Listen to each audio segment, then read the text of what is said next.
Hello, people of the internet, and welcome to another WWE Fantasy Log.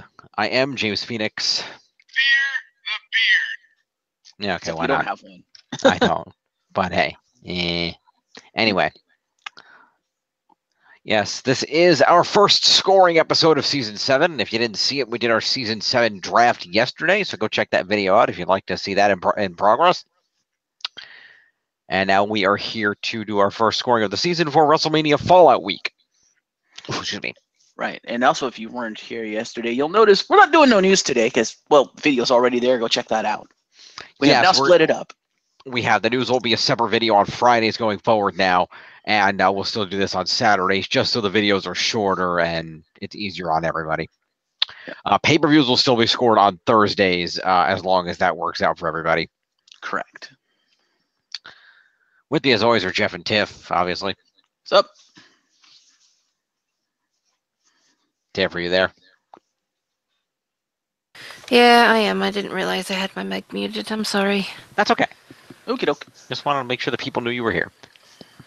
Hey, people, I'm here. Okay, there you go. So we're going to go ahead and open this up by revealing the names of our teams. If you saw the draft video, we drafted, but we chose not to reveal names at that time, so we were not put on the spot. So we had some time to think of them, and we have now come up with names, which I will be adding to the chart. Let me bring up the chart. Yep. And we will go ahead and present those names. Who wants to go first?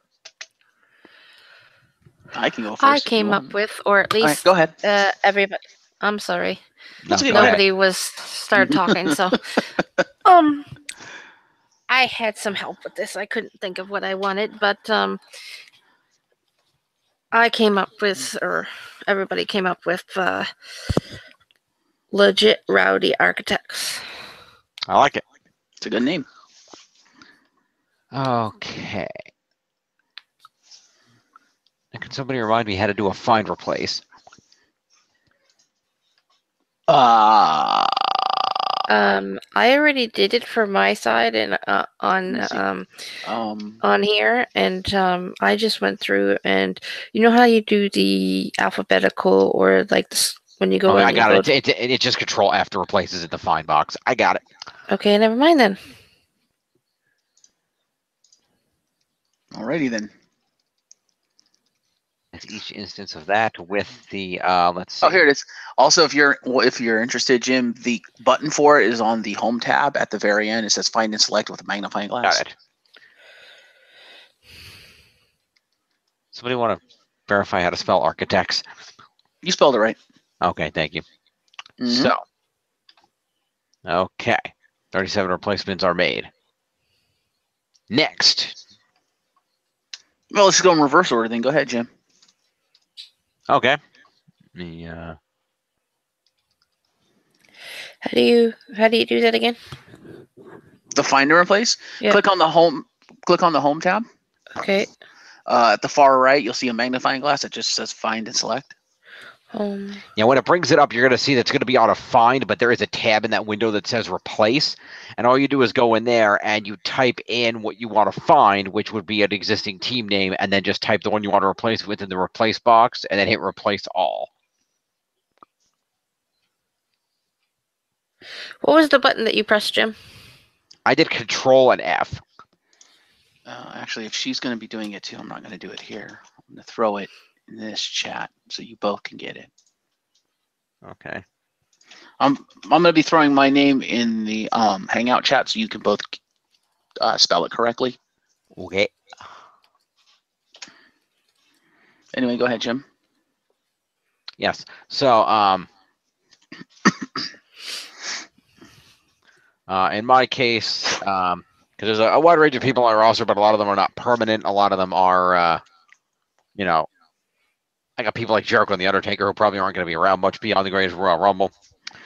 So rather than try to work in a ton of different names and everything else, and given that Braun is at a point, Roman is just doing Roman, and Braun is currently kind of flailing out there since he had to relinquish his tag titles. So I decided to just keep the whole thing easy and nice and short. So I will just be the Woken Warriors. That works. I was thinking how long you've had him on your roster. I was thinking you'd work in Bork Laser, but Bork Laser was worked in last season. Oh, that's true. Okay. Beast Slayer, so he was the Beast part of that, with Rollins being the Slayer part, so he was involved last time. That is true. You are right. Okay, and Jeff. Well, I'm going to let you place that first and then put me up. I already did it. Okay. So mine is long as shit, so be prepared for this. Okay. I'm going to say it first, and then I'll put it in the chat so you can spell it right. Okay. So, I was trying... The name I wanted to go with, I've been wanting to go for a while, but I haven't been able to get the parts together, was TNA Originals, which I finally have. But then I started looking through my roster and like, who else do I have? And I was like, oh my God. I don't know if this will ever happen again, this collection of superstars on one roster. So, I went with and yeah, I kind of had to do this given who I had. I went with Glory Yes, TNA Puroresu Club Originals. Okay. Wow. There you go. Because I was like, as soon as I realized I had Rude and Daniel, I was like, I have to go with Glory Yes. It's just begging me to use that. Yes, I can agree with that. And then I realized I have the entire Japanese contingent of WWE on my roster. Yes. So I was like, I have to work that in. And I realized I have the entire Bullet Club on my roster, all 4 members. I was like, God damn, that's never happened before. Yep. So I had to work all that shit in because I was like, I don't know if this will ever happen again. Yeah.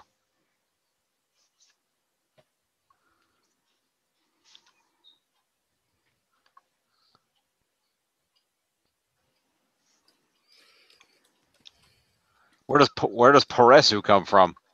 It's Japanese for pro wrestling. Ah. Yep. I was going to try to work like NJPW or Strong Style until I did research and found out most of the people were never in NJPW, and most of them don't identify with Strong Style. So I'm like, well, shit. Right. Hang on. But Puroresu encompasses all of Japanese wrestling. Right. Let me hit this and.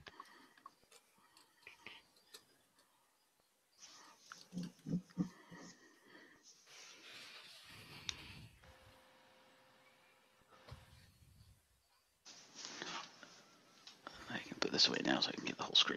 Alrighty. Oh, tell me I don't have that button. You don't have that button. Grr. I don't know. What are you looking for? Hang on. No, that's a sort button. Damn it. No. I was looking for the button that I can press where it makes the whole line capital letters, because we use capital letters for these. Oh. Rather than having to retype the whole thing, but I guess I have to retype the whole thing. Well, me too. I could do it. I'll retype it for you. I got it. Okay. Yes, boss. Sorry, I forgot that you do it in all caps. That's my bad. I should have put it in all caps for you. Okay. Got the club. It's Puroresu Club. Hey! What? Again, you forgot the club second time. It's Puroresu Club Originals. You didn't have to delete the whole thing. You could have just added club into it. Wouldn't work, because now I have to replace that with the other thing. Or I would have had to add club into each individual box. Okay. There.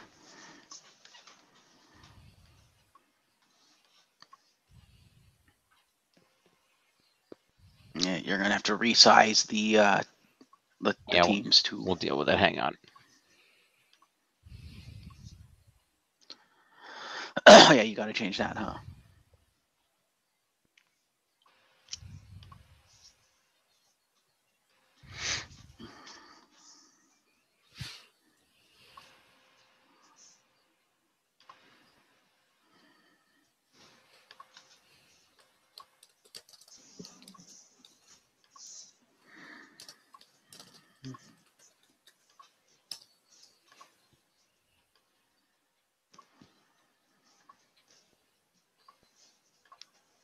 Okay. Fair.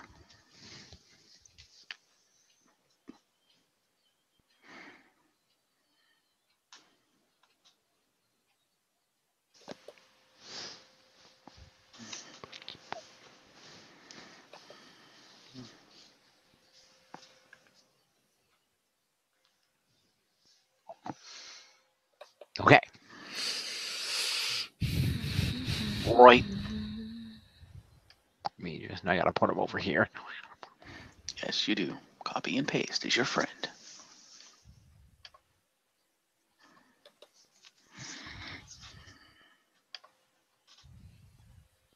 Made yourself black instead of red this time? All right, there we go.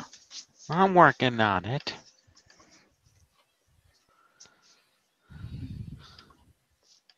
I'm the one with the long-ass name this season. Yep.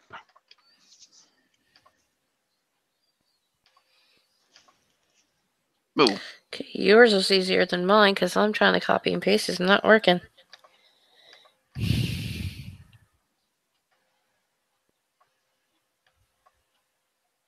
You can shrink yours, Jim.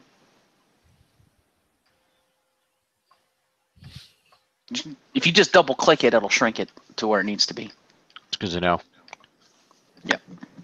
You didn't know about that? I did not. At least not off the top of my head. I might have known that at some point. It just might not have occurred to me. Yeah, if you double-click to the right of the right wall of the column, Mm-hmm. it'll size it to the longest thing in that column.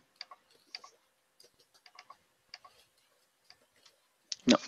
Up at the letter bar. KLM. Whoa.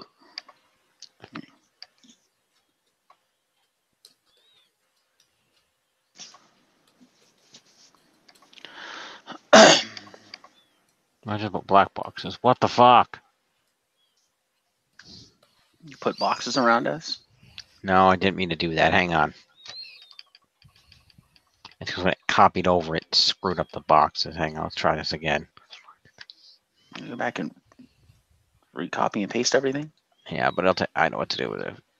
This. Around the architects, I want to. Where is it? Paste special. Can I get a text only? Is that an option? No. All right, let's just do this then. What are you trying to do? I'm trying to get it in there so that it doesn't erase the boxes. Yeah, I can paste. What do you mean erase the boxes?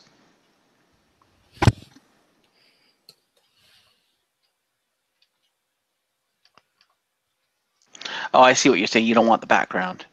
Not just that, it's that there's blue lines around the boxes here. And when I did it last time, it erased the lines around the boxes when I deleted the background color. Oh. That's why it's becoming a bit of an annoyance. So you want the outline, but you don't want the background. Right. Or you could just delete the background color and then just reapply the outline as the border. I was doing it. The problem is that it was reapplying the border as black instead of whatever this blue shade is that John had in here when he made the chart. Oh. That was the problem.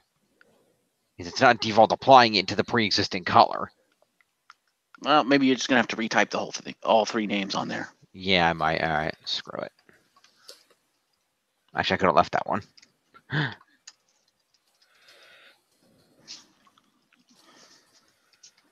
I would have thought you would have gone back so Bliss Justice comes back up so you have the pink text to use, but it's still there. I guess it's still there. Okay, fair enough.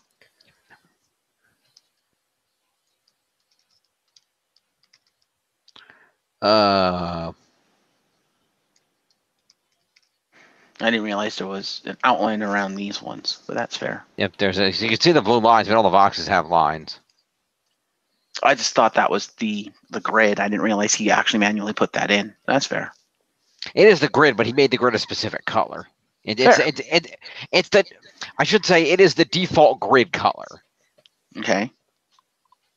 That's the default grid color. If you were to print this as it is right now, there would be no lines around the boxes because the default grid color is just there for the purposes of being able to see it on the screen. Ah. Fair.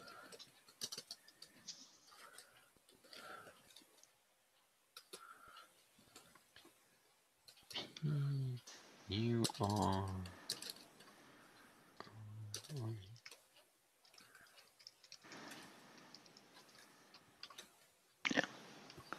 I double clicked and it did not fix the column. You no, not in the cell. You see the K? Go to the right of the K, the between K and L. It'll see that. Ah. Yeah, you double click on that, it'll expand it or shrink it as necessary. You can do that for yours, and it'll shrink yours. And yeah. All right. Cool. I'm gonna expand that a little bit anyway, just so there's a little space between the three of us. Okay, there we go. You may.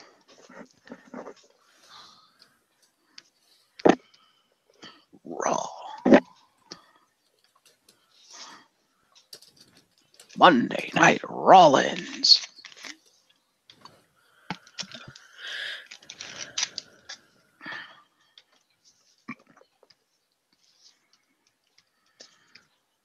Okay. Mm-hmm. We are now adequately prepared. Let's do this.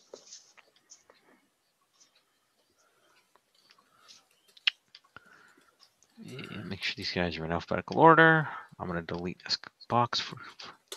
Okay. We're in this. Yes, good. All right. Also, we're going to have to make a team adjustment at the end of this. Oh? Yeah. Why is that? Because guess who showed up on 205 Live with Jack Gallagher? He's back? Yeah. I would presumably call dibs on him, given that I have his partner. That's what I was going to say. But I'm already in the lead, so it's going to put me 2 up over you guys, if you're okay with that.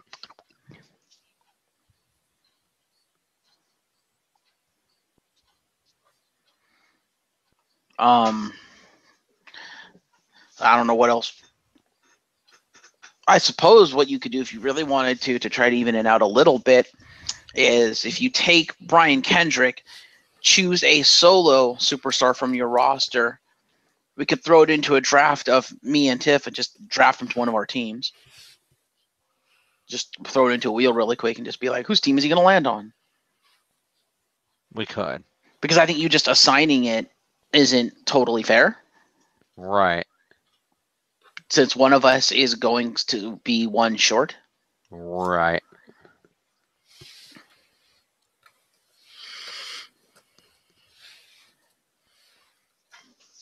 I don't know who you would pick because you still have a very similar issue that you had last season, which is the majority of your roster are teams and factions. Yeah. I mean, like actually, you know what? Let's do this. For this week, I'll take Kendrick, and then we'll see what happens on Raw. Because if Paul Ellering is gone, it just mitigated the problem. That is true. You have a valid point. All right, go ahead and add Kendrick to your roster then before we start. He's only going to get 5 points. He was only there for a promo, but the fact remains. Yep. So Ellering will still remain on your roster just for the 5 points, but he's basically will be a non-factor. If he becomes a factor, then you're going to have to give somebody up. Right, then we will deal with that. Okay. There we go. All right. Are we ready? We are ready. Let me grab the link for Raw, and we will begin. So, of course, this was WrestleMania Fallout week. Lots of craziness going on. Oh, yeah. Oh, my goodness. What happened here? What? I went to the score sheet, and something happened. Uh-oh. All the names went away. Yes, Tiff, that happens. Because the names are tied to the team name. So because none of them are listed under those team names anymore, they're not there. So what you need to do, if you look at my screen real quick. Uh-huh. Okay, you see where the page I'm on with the teams? Yeah. You see this little square button that's up into the team box for each of us? Yeah. You want to click on that, and then you want to go to that list of team names that's down there. Uh-huh.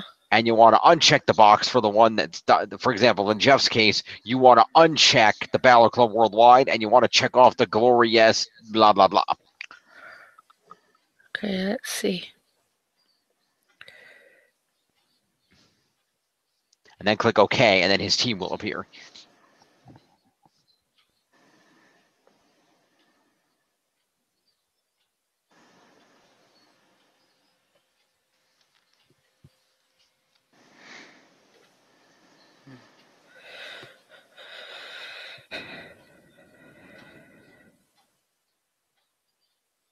No, it just looks like I'm starting over from scratch. What do you mean? Like, I got a team score, a team superhero name, superstar name, and grand total, and that's about it for the headline. Right, because the team isn't there. You have to go in and add the new team name from that list. I did. And did you hit OK? Yeah. Does the team name show up next to superstar name? Where it showed up before? If the team name isn't actually populated there, that means it's not reading the team name. It was there before I went to go try to add Brian Kendrick. Weird. Well, to save time, Jim, do you just want to save yours and just send her the new copy? Just not have her fiddle with it? That way she has a working copy. That's probably a good idea. Let's do that. I'm going to send it to you over Skype, Tiff.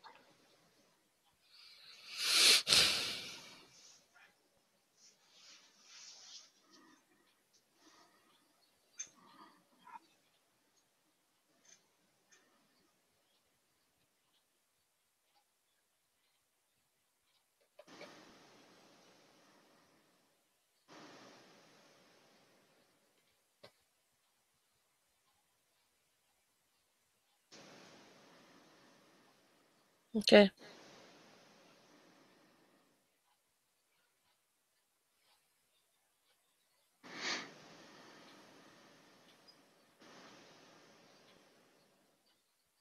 Got it. All right, let's do this, Jim. Thought I was muted. Jim, hello. He's probably muted now, too. Jim. Oh, my God. Hello? Hello. Where the hell were you? No, the headset stopped. Did the thing again. She got it. Let's go. I know, I heard. Calm yourself, Iago. As I was saying, the Monday Night Raw of WrestleMania Fallout aired from the Smoothie King Center in New Orleans, Louisiana. Of course, New Orleans also the home of WrestleMania itself, per the usual. Mm-hmm. The show opened with Stephanie McMahon coming out to the ring. She admonished the crowd for taunting her for tapping out last night, and said this was all part to do so again. and said this was all part of her master plan to challenge Ronda Rousey and bring out the best in her like no one else can. She said she's proud of what she accomplished in bringing out the best in Ronda, then introduces Ronda. She goes out of the ring, high-fives fans on the way, gets in the ring. Stephanie congratulates her on the win last night and reminds her that she's still under contract. And Stephanie says she can put the WWE machine behind Ronda to make her a bigger star. She says Ronda needs Stephanie in her corner to succeed and get respect from the fans. The fans chant bullshit and shut the fuck up at Stephanie. As she talks, Stephanie and Ronda shake hands, then hug. But then Ronda puts her in the armbar again out of nowhere, and Stephanie screams about her arm. She then lets go and heads to the back as Stephanie is checked on by medical team. Actually, it's funny, and I assume you didn't say this, but as per the usual. Yep. Because when Stephanie comes out, her arm is in a sling, the one that was put in the armbar. Uh-huh. And when Ronda comes out, she hugs her, and then backs up, gives her this look, and then proceeds to grab the slinged arm, drop her to the mat, extend the supposedly arm so badly injured it needs to be in a sling, rips the sling off, and puts her in the armbar again. Okay. And actually wasn't a sling, it was more of an arm brace. Uh-huh. Like with a sling. So, like, we were supposed to believe, her arm is so badly injured that it needs to be in, like, a slinged brace.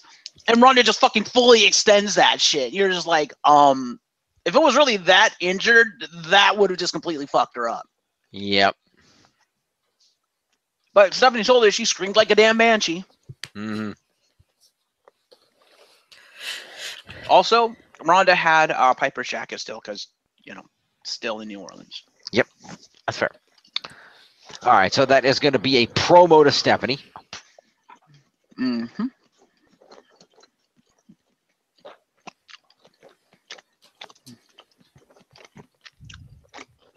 A promo and an armbar to Ronda.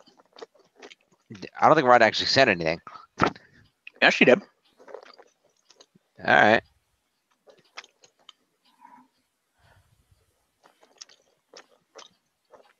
Because he did not say that. Fair enough. No, I saw it, and I'm telling you, she spoke. All right, then Ronda gets a promo, and assault and an armbar is 10 points. Wait, she doesn't get assault points. She didn't assault anyone. She just threw her in the armbar. Still an assault. No, it's not. We never give assault points for just one move.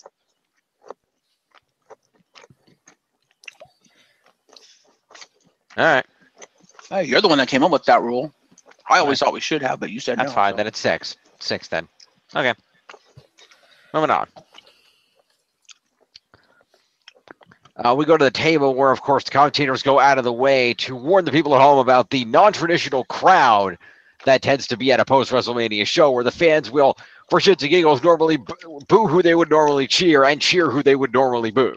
Which is a load of horse shit. They don't do anything out of the ordinary. It's just what they do is amplified. So, yeah. Right.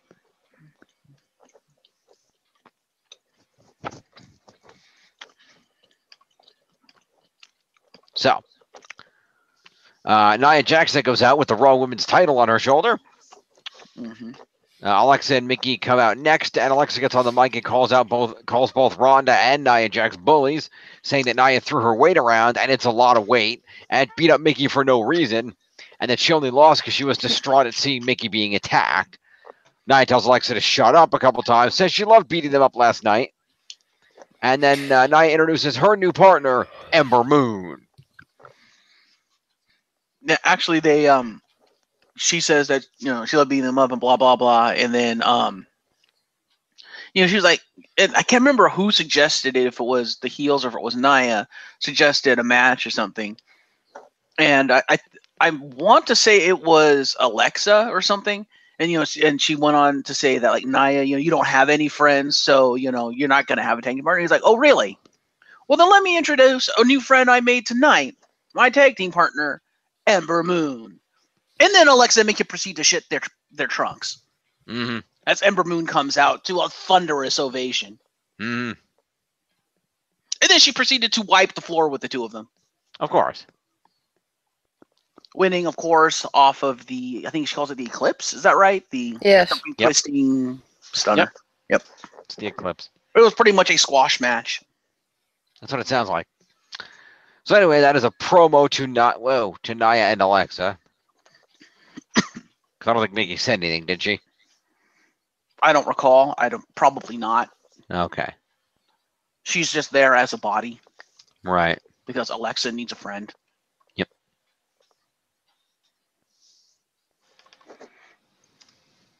Okay. Then we have the tag team match, which is all Nia in the opening moments, dropping both of the heels. Then Ember gets a tag and finishes up with her Eclipse finisher. So the heels are going to get 5 points each for being in that match. That's about it. And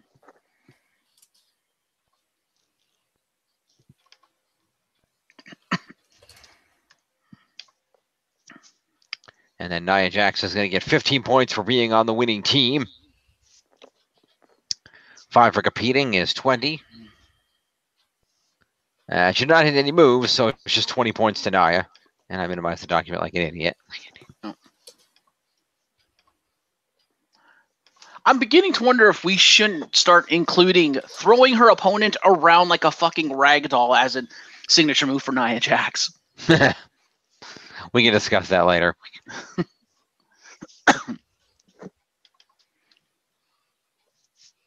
Nia goes to 25. All right. Ember Moon gets 20 for winning, 5 for competing, and 1 for the Eclipse. Is 26 points to Ember Moon. 2 points for moves. 2? Okay. She did the lunar combo. That kick combo that she does. Okay. I don't watch NXT, so fair enough. Neither do I, but I have that move in the game, so that's how I know about it. Okay. Pretty impressive kick combo, too, I might add when I saw it. All right, then 27 to Ember Moon, then.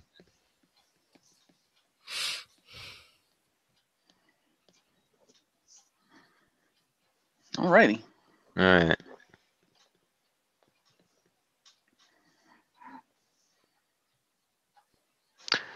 Next up, Braun Strowman approaches Kurt Angle backstage with his partner and co-tag team champion Nicholas Cone. I assume he has the same last name as his father. Probably. But for now, he's just Nicholas, as his ring name. Kurt congratulates him on the win, but Braun informs Kurt that they're going to have to relinquish the tag team titles because Nicholas has a scheduling conflict due to still being in 4th grade. Yep. So. Which made me go, huh? Well, Braun says that as soon as he graduates, they're going to come back and give everyone in the tag division these hands. Yep. This was just baffling to me. The fact that they had Braun win with someone randomly out of the crowd and then had him relinquish it the next night. Like, why would that makes no sense? Yeah.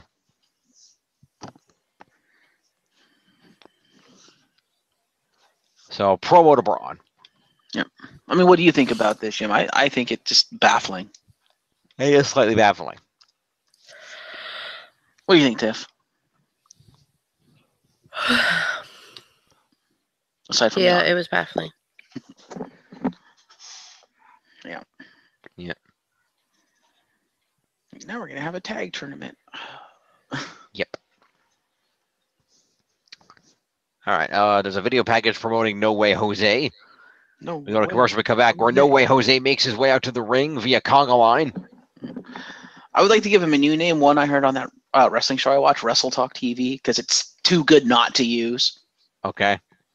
From now on, I'm calling him No Way Rose. Okay, there you go. Thank you, Ollie Davis. That was brilliant, my friend.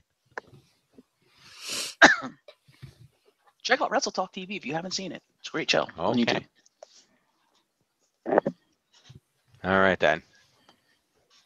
But if he's No Way Rose, then where's No Way Jamal?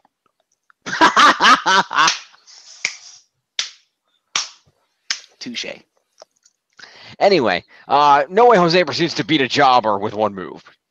Yep, local talent. John Schuyler. With his finishing move. Yep, the wind-up knockout punch. Which from where I sat looked, well, it's a pop-up knockout punch, but from where I sat looked more like a pop-up bullhammer elbow. Fair enough. Anyway, No Way Jose gets 20 points for being in a match, 5 for competing, and 1 for the pop-up bullhammer. It's 26 points to No Way Jose. Yep. No Way Jose. No Way Jose. I was a little disappointed that was his debut when everyone else who had a debut had an impactful debut. His was, I'm going to come out, steal someone's gimmick, and squash a jobber. Mm-hmm. It's like, really? That was disappointing. Yeah. Like, I felt like his debut should have been like he interrupts The Miz or something. That would have been a debut.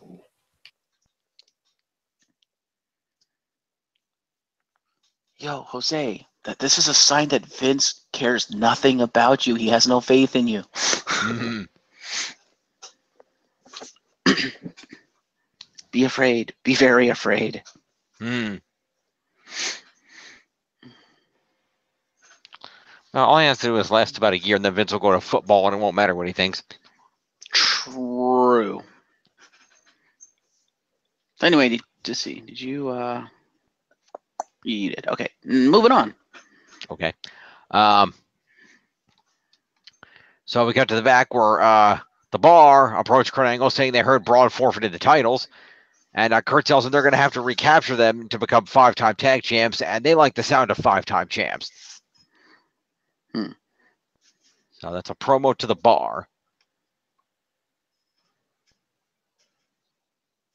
You know what I just realized, Jim? What? After you put in Zara's points, you need to put Paige on Tiff's team. Okay. Because she has points. She's going to have points from Raw. And Tiff took Absolution, ergo she should have Paige's points. Because she came down with Absolution for their match thingy on Raw. And she should probably get promo points for her retirement speech as well. Fair enough. I just realized that. Okay.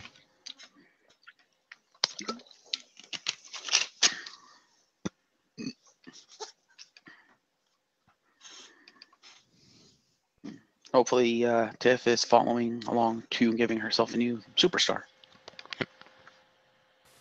I'm following. Yay. All right. Go ahead and finish the scoring, Jim. Yep. That leaves you behind by 2 and her behind by 1. All right. Anyway. I'm fine with this. As I was saying. So then we have a tag team match of the Revival versus the Balor Club minus Balor. Right. It's not a particularly long match, and it ends with a Shatter Machine and a victory for the Revival. Damn it. Yep. So, all right. So Gallows and Anderson are each going to get 5 points for showing up, and that's about it.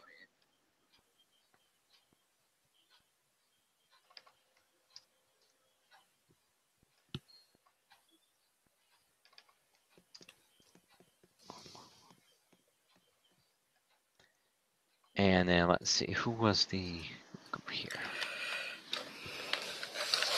Mm-hmm. Dash Wilder had a blind tag. So he was a legal man, so we'll do Scott Dawson first then. All right. He's going to get 15 for being on the winning team, 5 for competing, and 1 for the Shadow Machine is 21 points to Scott Dawson.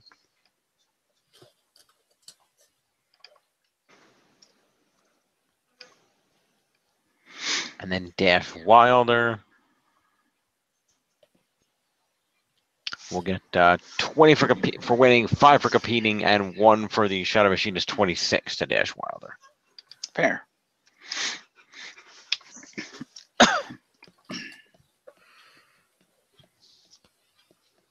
Okay. Moving on. Yep. So the ring is clear. Now comes the new Intercontinental Champion, Seth freaking Rollins. Burn it down. Yep. He gets on the mic and talks about his ups and downs over the last couple of years, thanking the fans for the loud ovation and saying he's officially back now. Balor comes out to interrupt, pointing out that he didn't get pinned last night, and they seem to agree on having a singles match when the Miz and Miztourage interrupt. Miz getting on a mic complaining about his loss.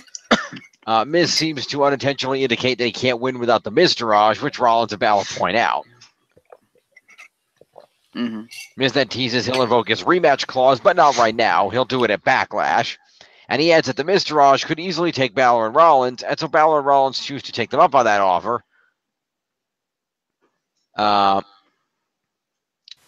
They take them up on that offer, but then Jeff Hardy's music hits, and Jeff comes out to interrupt, joining Balor and Rollins to even the odds, turning the booking into a 6-man tag match for later in the night.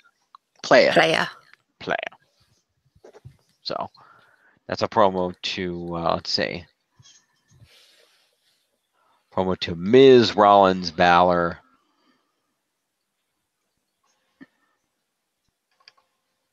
It's probably it, because they're the only ones that said anything. Right, that's what I figured. Then the other 3 get appearance points, I guess? No, because they compete in a match later. You only get appearance points if that's the only thing you do on a show. Yeah.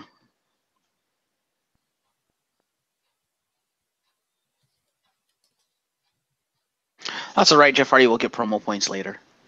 Indeed.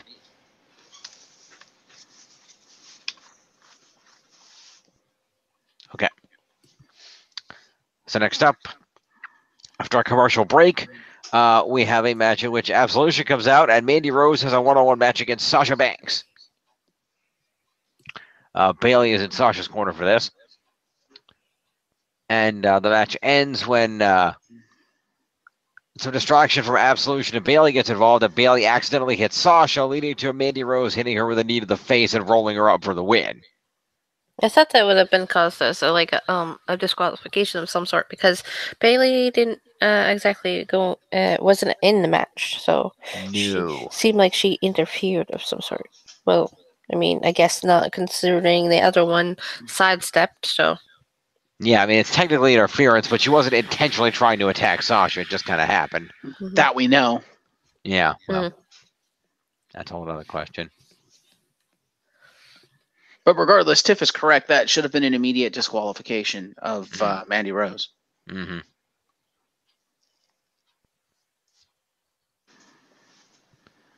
But it wasn't, so Mandy Rose wins. So, let's see here. So, Bayley and Sonya are going to get Sonya Deville. Yeah. Bailey and Sonya are each going to get accompaniment and interference. That's 11 points to each of them. Excuse me. Sorry. It's okay.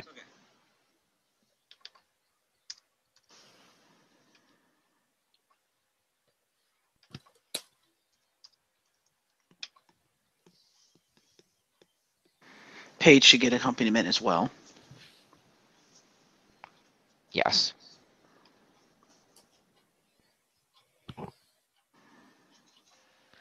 Paige will accompaniment and promo for her post-match retirement speech, so it'll be 10 to Paige. Yep, the last points she will ever receive in her career, as far as we know. No, we said something about Daniel Bryan. It might take a few years, but she might. We shall see. Now, while he in the end decided not to go in that direction, even Corey Graves said in an interview he was considering whether or not it was worth it for him to try to push for a comeback. Mm-hmm. But in the end, Corey decided that he believes fate has a way of things working out, and he believes that the commentary desk is where he was supposed to end up. Fair. He's a good commentator. He is.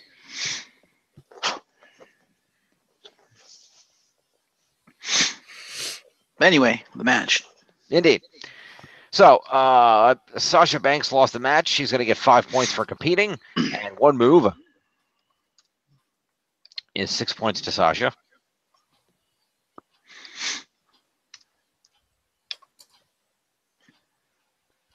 And then Mandy Rose is going to get 20 points for winning and 5 for competing. But as far as I can tell, she didn't actually use any moves. Okay. So 25 points to Mandy Rose.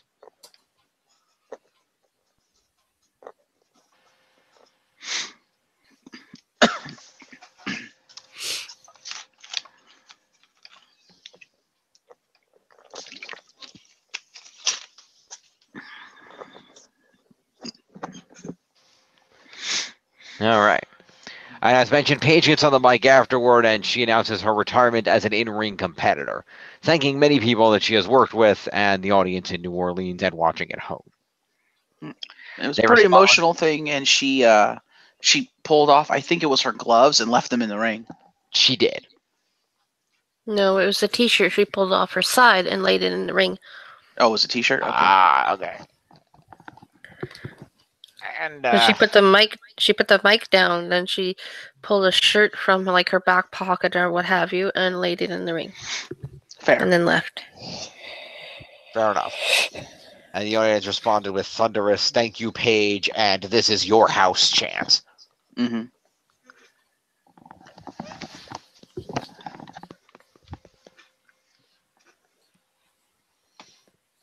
All right. It was a really good retirement speech. Go check it out on WWE's YouTube channel if you haven't seen it yet, people. Mm-hmm. All right.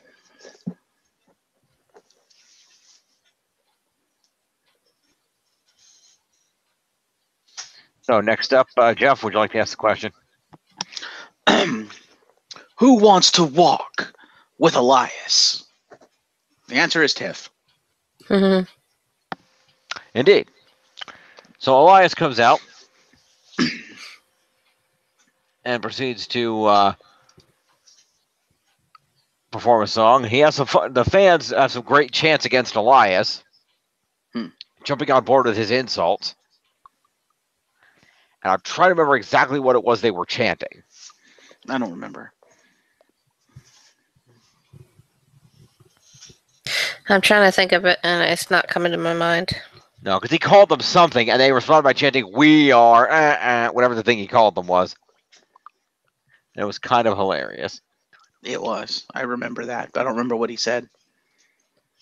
I don't know. Let's see.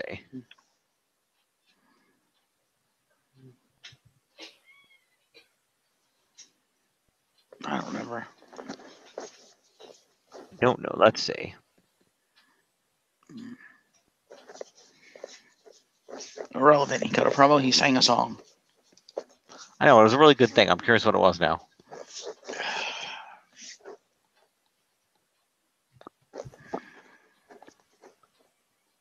Let's see. Where the hell?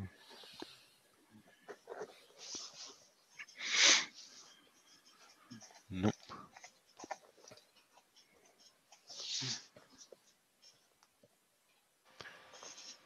Thought I could find it. Guess not. So much for that. Yeah. What's wrong with this thing? I don't know what's wrong with that thing. I'm trying to do something here and it's going slow. Uh-oh. Oh. Now you guys are just messing with me.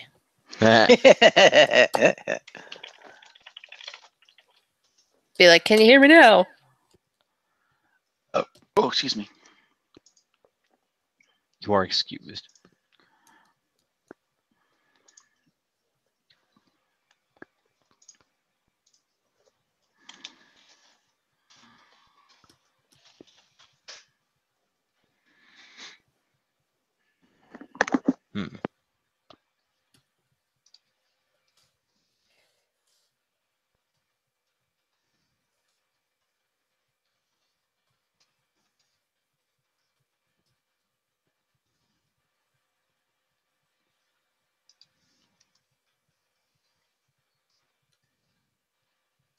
Oh, there it is. It was We Are Scumbags. Got it. All right then. Indeed. So you heard it. You heard it here straight from their mouth, people. New Orleans is a city of scumbags. Yep.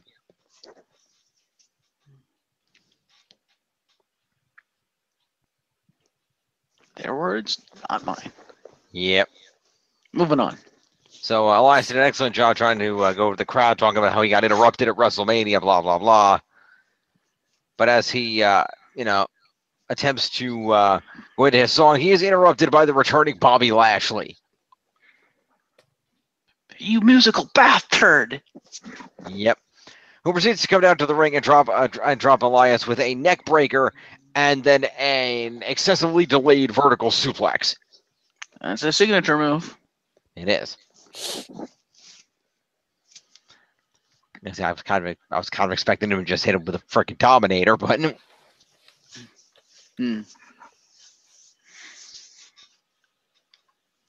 anyway. So he wasn't worth it. I guess not. That's a promo for Elias. It is. And then Lashley will get an assault because he did 2 moves. Mm-hmm. So Lashley will get an assault and then a signature. Yes. Oops. Yeah, okay. So that's going to be 5 points to Lashley.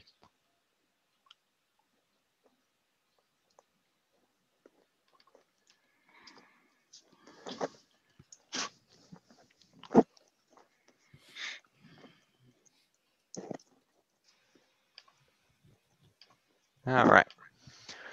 So after all that happens, we come back to Kurt Angle on the phone, who's talking to somebody about how excited he is to have Lashley and No Way Jose on the show. When Kurt pauses with a look off camera, asking what the hell you're doing here, only to be greeted by Team Cammy in suits. This part, oh my God.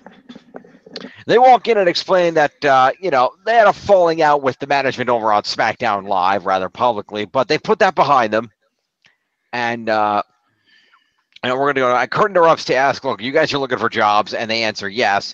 So Kurt says that's rough because, you guys got fired for attacking your GM and commissioner. I mean, why would I want that here? And they're like, well, we've changed completely. We had some problems. We have, looked, we've taken some self-reflection, and we've put that behind us. We're not like that anymore. And Kurt, bullshit. huh? So I call bullshit. Clap, clap, clap, clap. Yeah. And Kurt replies that unfortunately, sorry, but his tag division is full right now, but he heard TNA is hiring. The entire crowd went, chuckled. oh, shit. Random note, it was claimed to be in response is at Impact Wrestling put out a tweet like hashtag We Are Impact, capital letters.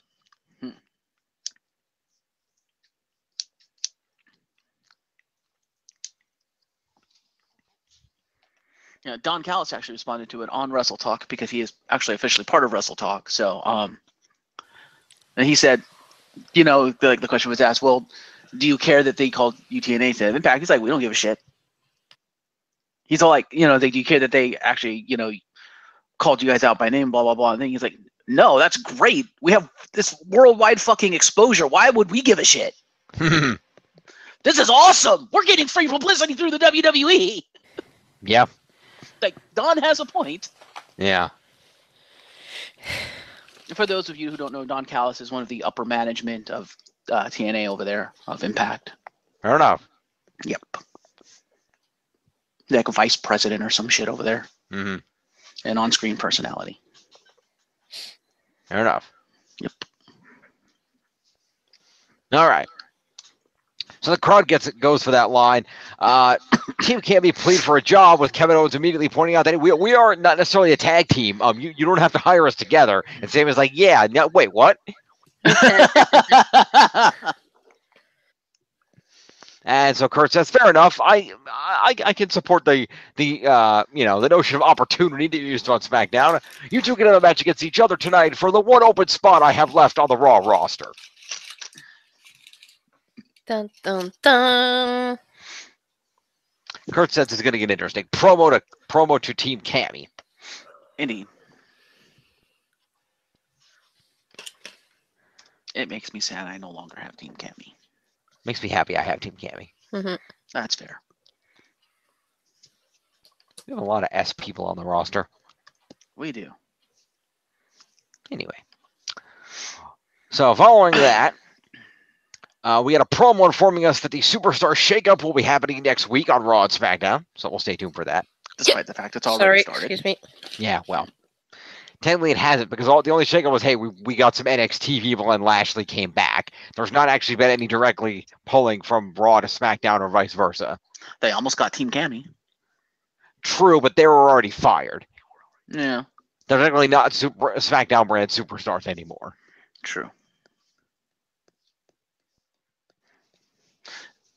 Am I the one who thinks they should not have them be drafted at all and have them be this rogue team that goes back and forth between the two brands trying to disrupt both brands? I could see that. That'd be entertaining. That'd be awesome. It's like, fine, neither of you want us? We're going to fuck up both your shows because we can. Like, just NWO this shit. That'd be amazing.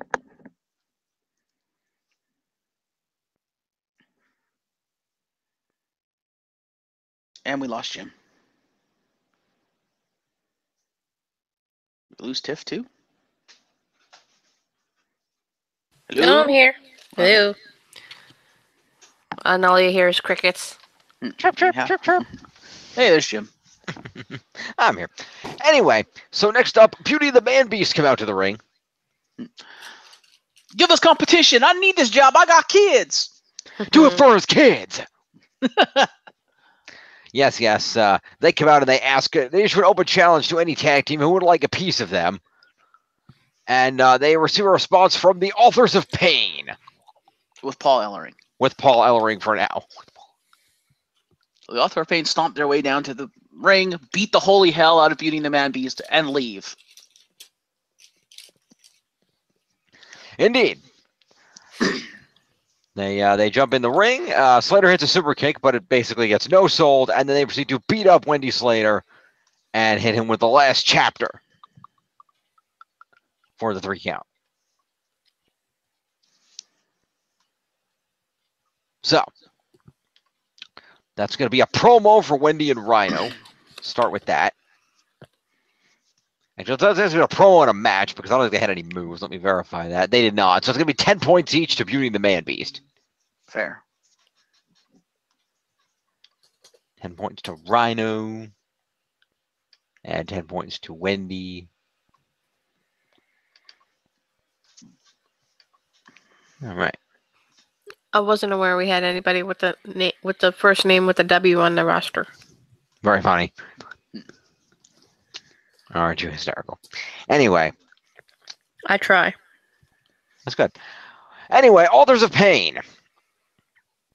They're each going to get Well, let's see here. Who actually got a pinfall on this? Was it Toka or Reza? Yeah, that's it looks like it was. It looks like Toka tagged in last, so I guess it's Toka. So yeah, so Occam anyway was the winner. So we will go ahead and we will do Razor first, who will get 15 points for being in the match, 5 for being on the 15 for being on the winning team, 5 for competing, and 1 for the last chapter. Is 21 points to Occam. I thought we were doing Razor first. You're right, Razor. Thank you. I'm getting confused. 21 points to Razor, which is going to equal to 26 points for Occam. 20 for winning, 5 for competing, and 1 for the last chapter. All right. And points to Paul Ellering. Yes, and 5 accompaniment points to Paul Ellering for now. Because they completely ditched him as they walked up the ramp. They did. Following the match, they told Paul Ellering to stay at ringside as they left. Their services are no longer required.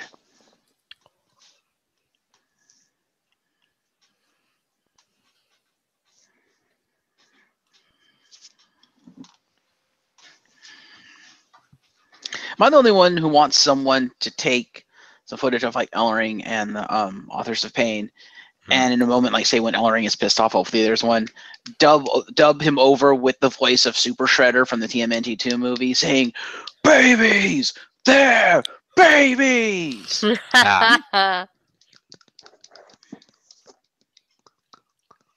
Anyway, after ditching their manager, we clear everything out. We're joined by the big dog, Roman Reigns, who promptly got booed out of the building. He did. Also, once he opened his mouth. Yeah, he got in the ring and proceeded to point out that he's here and Brock Lesnar isn't. And then proceeded to bitch, moan, and whine and pull a Channel Awesome and blame everyone but himself. Ouch. I didn't see this part. Yeah. Pretty much what he did. He was like, "Oh, yeah, I was off last night. People were giving me dirty looks, blah, blah, blah. Not, oh, I got my ass kicked by Brock Lesnar. No, it's everyone else's fault." Yeah, Reigns says, to be honest, he still doesn't know what happened yesterday, and people looked at him weird, and Vince McMahon couldn't even look him in the eye and smarten me up. Whatever that means. You know, he says that Lesnar's a hell of a businessman. He says he only found out on the internet that Brock is signed to a new deal, and that he's going to have to fight Brock at the Greatest Royal Rumble in a cage match. And then Samoa Joe came out and wrecked him on the mic. Reigns says he doesn't know what the plans are, but if they keep putting him in matches with Lesnar, he's eventually going to be the new Universal Champion. Now I remember, because I remember Samoa Joe coming out. Yeah, this cues Samoa Joe, who comes out adding that, let's break out the tinfoil hats because Roman thinks there's a conspiracy. Samoa Joe is so good on the mic. He says he's going to bring Reigns back down to reality. Lesnar exposed Reigns last night, which gets a crowd pop. He says Reigns is a failure and a liar. And, basically talks about how he's been, every time you and Lesnar get together, you get victimized, and Lesnar gets better or something like that. Lesnar gets richer. Lesnar gets richer, and then you make excuses for it. And he says that after Lesnar is done beating Reigns at the Greatest Royal Rumble, Joe will be waiting to put Reigns to sleep at Backlash. Yeah. Like I said, Samoa Joe returns and proceeds to victimize Reigns on the microphone. Because god damn, that was a promo. Yep. All right. So promo to Roman. So I will say, Joe unnecessarily came out in ring gear. He should have just shown up in like sweats and a t-shirt or something. Yeah, Joe always comes out in ring gear. No, he doesn't. He's shown up in civvies before. And not on the main roster. Yeah, he has. I've seen him in civvies. No, he's shown up in a t-shirt with his towel around his neck. He's never shown up in sweatpants. He always has his ring trunks on. Oh, yeah, I can see him coming out still with a towel, but I was like, why are you in ring gear? You're not beating anyone up. And then, as someone pointed out in some comments, and I didn't notice this too, he proceeded to drop the mic, turn around, and pimp walk his way back to gorilla position. Mm-hmm. Yep. And he got cheered the entire time. Mm-hmm. So, yeah. Samoa Joe face, Reigns heel. Something like that. As I point out to you, of course, Samoa Joe always wears ring trunks because you can say what you want. Samoa Joe is always less than half a second from fighting somebody. This is true. He likes to be prepared. Anyway. And the crowd also erupted into a thunderous Joe chant. Joe, Joe, Joe, Joe. They did. The Samoa Joe was like Finn Balor over during this entire thing. Mm-hmm. And Reigns just got booed the hell out of New Orleans. So over enough to make it into a great WrestleMania match, but not over enough to win a championship? Well, that's kind of where he's at, yeah. Fair. Anyway. So we that throw would to a also apply to Roman Reigns. Okay. So we throw to commercial and we come back to Titus Worldwide already in the ring without an entrance. That doesn't bode well. And the Woken Warriors appear up on the big screen with the Andre the Giant Memorial Battle Royal statue trophy. They pose with it, and then they come out to the ring for a tag team match play, which the Woken Warriors proceed to win.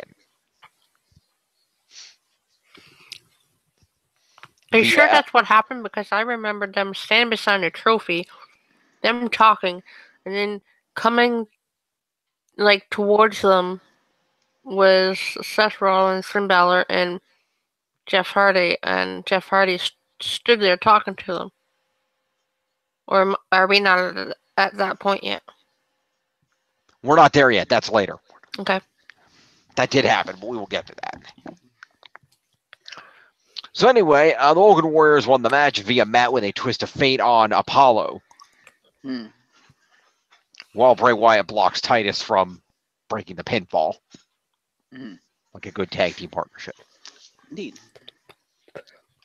We open this, by the way, with Titus and Matt having dueling delete and worldwide chants. Yes. Yes. Delete. Worldwide. Delete. Worldwide. Delete. That was brilliant. It was, although it was a little bit long. If it were me, I would have gone delete. Hoorah, hoorah. Delete. Hoorah, hoorah. Yeah, but that's not his catchphrase anymore. I know. He does still do the hand gesture, though. Yeah, he'll do it once in a while. It's just not his primary thing anymore. Yeah. So anyway, Titus Worldwide. I guess we should give a couple of points to Dana Brooke to start things off. Mm-hmm.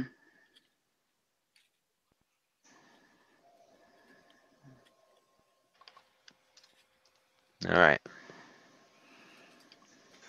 I will say I'm a little disappointed they didn't change Bray's look. Yeah.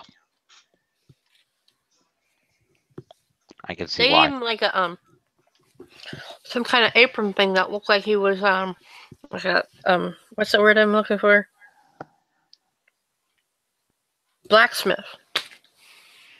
Yeah, he's had that before. Yeah, he has worn that on occasion. Really? Because I never seen it. He's worn it once in a while.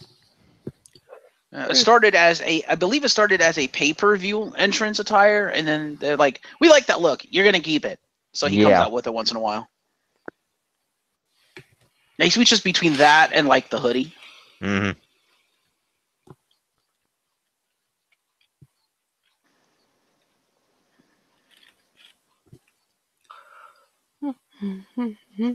Okay.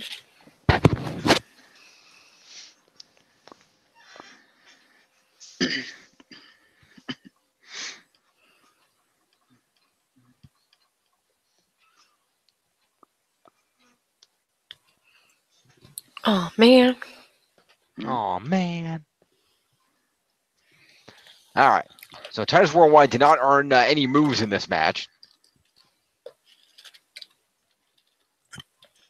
So they just get 5 points each. Yeah, basically. Although Cruz does do a cool, Apollo does do a cool backflip to avoid an attack, which Matt and Bray agree was wonderful. No, it's still Cruz. Michael Cole called him Apollo Cruz. Okay, I guess I gave his name back. Fair enough. Like remember I told you WWE can't decide whether he has a last name or not? Yeah, okay. Yeah.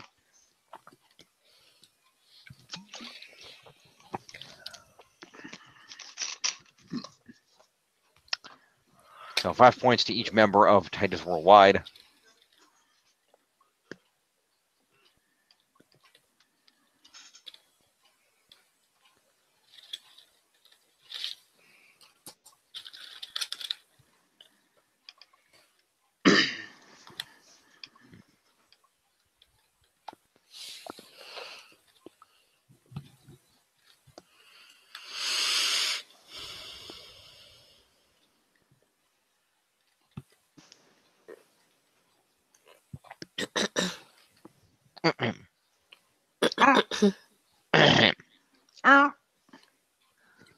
So anyway, Matt got the victory here. So Bray Wyatt is going to get himself 15 points for being on the winning team, 5 for competing in a match, and 1 move that he did hit is 21 points to Bray Wyatt.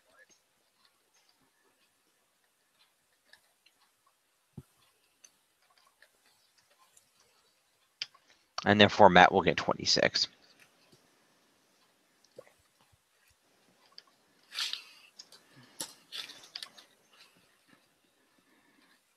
All right. After that, the Woken Warriors pose, and Matt leads the crowd in a delete chant. We see some images of things happening that happened at WrestleMania. And we're on commercial, and we come back to Kevin Owens versus Sami Zayn. No contest. Or both count out, actually, isn't it? Yeah, which ends in a double. It ends in a double count out when both men are knocked down and cannot respond to the 10 count. Just still a no contest because no one wins. Yep.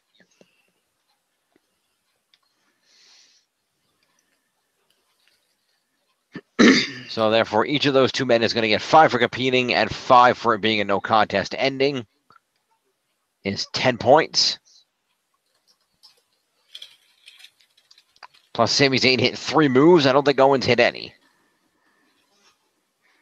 I'm pretty sure he countered some, though. Let me see. I know he at least countered 1 haluva kick. Because Sammy tried to do a haluva kick off the bat, and Owens kind of swatted it away or like ducked out of the way. Okay. I could be wrong, but I'm pretty sure that happened. Well, that's fine. I take your word for it. So then I will give him 3 points for 13 points for each of them then. That's fine. Is 18 for each of them now. Okay. Yes. Okay.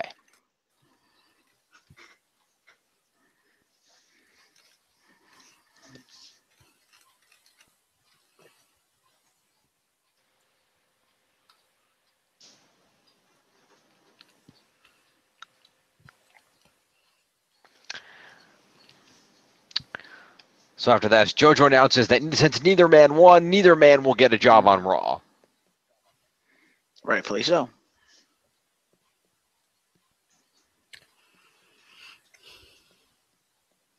Moving on. Indeed.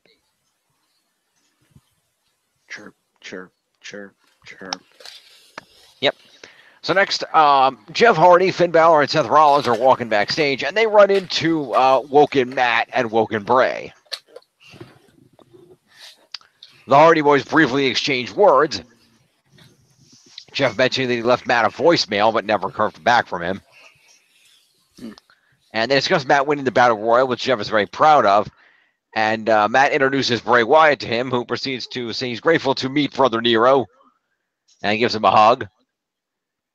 And Jeff spouts some Woken crap to Matt in the conversation. And the Woken Warriors walk away, at which point he turns around to Balor and Seth, who are both just staring at Jeff, one of whom asks, "What the hell was that?"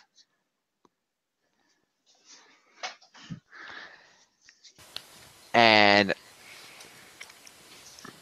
Jeff just kind of explains that, no, I don't think he actually said anything. I think he just walks away. He just shrugged and walked off. Yeah, I think he walked away, and then they were like, "What was that?" Looking at each other. So that is so promos all around. Yeah, basically. So Bray Wyatt and Woken Matt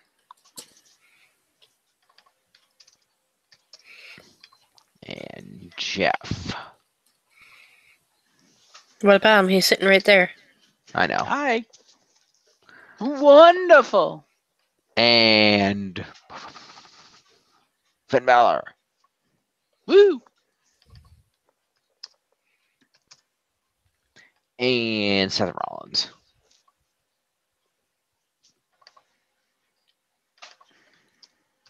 Okay. I would also like to point out there was an interview with Jeff Hardy. I believe it was after the show where I can't remember who it was that interviewed him. Who the interviewer is. Was it Charlie Caruso? Probably. It was like, what the hell was that all about? And are we going to see Brother Nero again? And Jeff Hardy was like, no, I've been cured of the whole Brother Nero thing. I'm me now, but sometimes Brother Nero leaks out, so you'll hear me spouting broken shit left, right, and center. But so you'll see him once in a while. But no, he's not coming back for now, anyway. And he's like, I've been cured of my broken condition, I believe was his exact words. Which is how he's explaining why he's Jeff Hardy and not Brother Nero. Indeed. So, but Brother Nero will bleed through, as we saw in that promo. So that kind of gives Jeff Hardy carte blanche to do anything he wants and say whatever he wants. It does. Because he can start going Brother Nero on someone, or he can just stay Jeff Hardy. It's kind of his choice. So it'll be interesting to see what he does. Indeed. But for now, he is just Jeff Hardy. The charismatic enigma. Indeed. So, following this, we see their promo for the Superstar Shakeup. We find out that next week, the Woken Warriors are going to take on the Revival and Tag Team action, and Bayley and Sasha will have a one-on-one match. Mm-hmm. How do you think that's going to go? I don't know.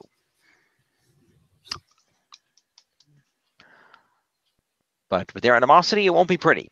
And then we go to our main event of the Miztourage versus Balor, Hardy, and Rollins.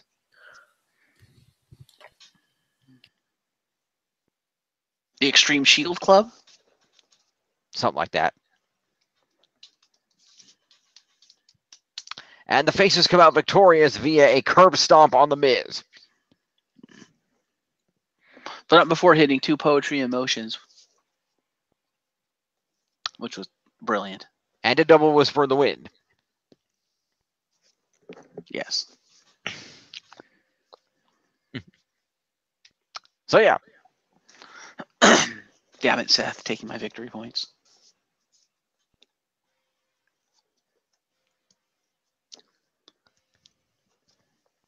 So. Oh, excuse me. Let's go ahead and do this. So the Miztourage lost this match. And Dallas and Axel didn't do any moves. Lose, you get nothing. Good day, sirs. Yes. Well, they will get 5 points each for being in the match. And then we'll get 4 points each for being in the main event. Fair. So they're going to get 9 points each to Dallas and Axel. Axel? Yeah, something like that.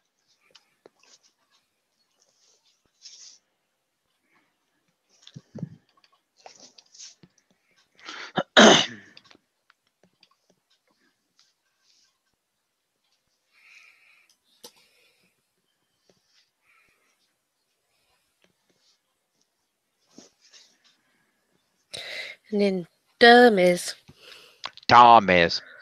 Yep. Dumb Miz had 1 move, so he will get 10 points.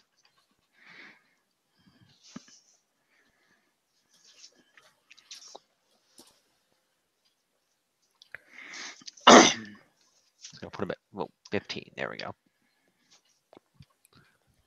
The Faces, on the other hand, had plenty of moves.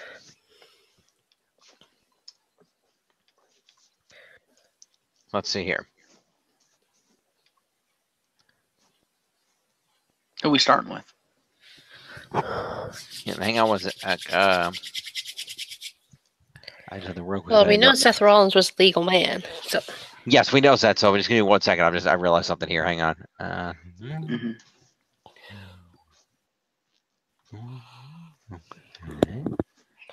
Care to clue us in? Yep. I'm just checking one thing. Hold on 1 second, and then and you do, and then 2. Okay. Didn't you do this earlier? Yeah, no. I realized there were a number of moves hit after the match that I did not realize were hit. I want to add them into the move totals now.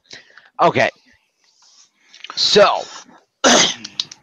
Jeff Hardy will get 5 points for being in a match. He'll get 15 for being on the winning team in said match, is 20. He'll get 4 for being in the main event, is 24. And 5 moves is 29 points to Jeff Hardy.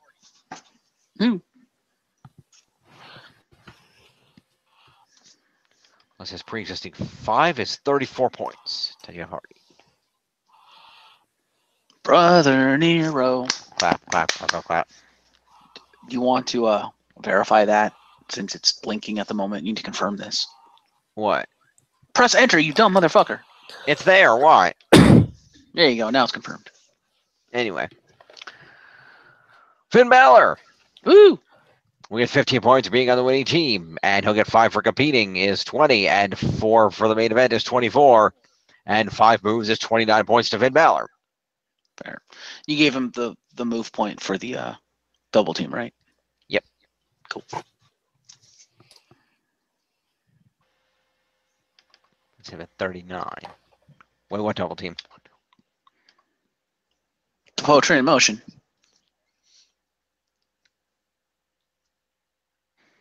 Because he did one and Seth did one with Jeff Hardy. Which is fine, but it's not Seth or Finn's move, so they don't get a point for it. No. That makes me sad. Okay. Sorry. You don't get points for other people's moves. Yeah, but they were only doing it because Matt wasn't there. I know, but still. Anyway, Seth Rollins won the match. So Seth freaking Rollins is going to get 20 points for winning a match. He's going to get 9 for being in and winning the main event is 29. 5 for competing is 34. And 6 move points is a nice even 40 points for Seth Rollins.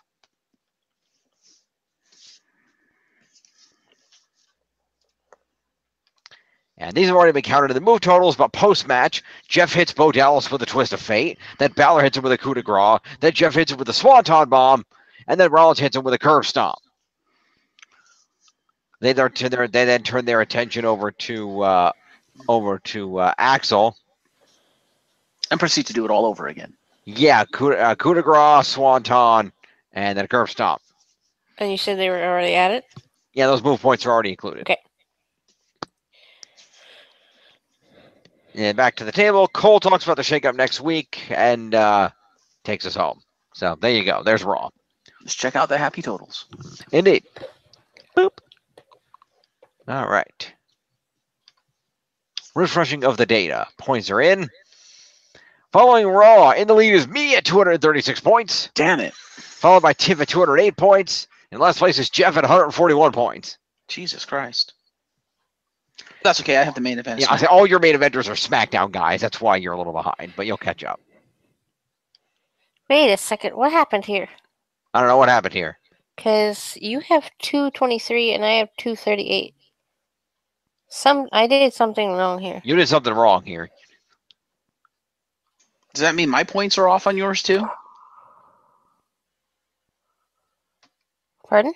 How many points does Jeff have on your sheet? 141. Okay, Jeff is right then. So it's something. There's a discrepancy between us. Yeah. Well, let's take a look. Okay, so right now, let's see. 26. 5, 26. Next one is 10. Next one is 18. Next one is 31. And Matt Hardy. Next one is Natalia, 25. No, Natalia is not Nia Jax, 25. Not yeah, Natalia. Nia. Sorry, I was looking at Natalia. That's fine. And I would say it's 26. We got 5. We got 21. 10. Roman Reigns is 5. And that's where it lies. Okay. Sami Zayn has 18, and I only have him under here for 5, so I missed that part. You didn't give Sami Zayn his match points. That's the problem. Yep. And Stephanie has 5. All right. But that's the question of why do you have 30 extra points on your team? I must have missed it while putting in points. What do you mean? When I was putting points in. I'm confused. Well, when I was I must have given it to somebody else, thinking it was him. Oh, okay. I look in your asses and see if somebody has 18 points. It's not supposed to. Yeah, I did. Who is it? So, you should have, what, 236? Yes. Yeah. Okay, so that's right. Let's go to my table. Yeah. Go to the S's, because if you screwed up somebody with Sami Zayn, you're probably somebody either an R or an S that has points they're not supposed to. Okay. Alexa has 10. Bo has 9. Yeah. No. Cesaro has 5. Axel 9. Dash 26. Elias 5. Next one is 25 for Mandy Rose. Yep. 5 for Mickey James. Yep. There it is. Okay. What? I gave points to Naomi, who wasn't even on Raw. Oops. So, let's see here. How many points did Naomi have? 20 for some reason. Okay, random. I know.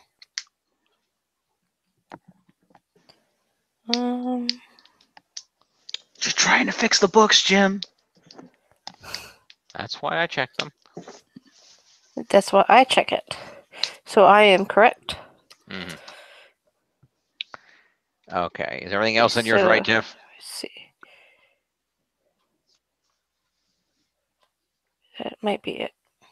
Okay. Are you at 208 now? No, 218. You're still 10 points too high. I know. Well, keep going down the list. What else is it? So we were at Naomi. We have 10 for Paige. Yep. Down is Rousey 6. Yep. Sasha 6. Yep. Dawson 21. Yep. Rollins 50. Rollins 40. There's a problem. Okay. He had 40 points for the match, correct? And he already had 10, so 40 plus 10 is 50. Oh, right, because of 2 promos. Good call. I'm the one that's wrong that time. Ah! What did you do? Hit the wrong one. You're right. So you're right. Rollins should be 50. I fucked that up. Okay, that's on my end. Where the hell is he? The big yellow one, dumb shit. Yeah. Shut up. Calm down, Iago. Thank you. Okay, so let's just run a data update on that. Okay, there we go. 218 for Tiff then. Still in second place, but at least now we're accurate. Let me put those numbers up here.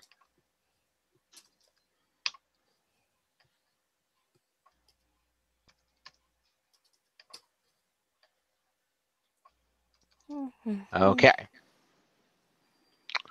All I have to say is they're better than an actual winner for the SmackDown main event. Because I didn't actually see it. I fell asleep. If there wasn't a winner, I'm going to be pissed. Mm-hmm.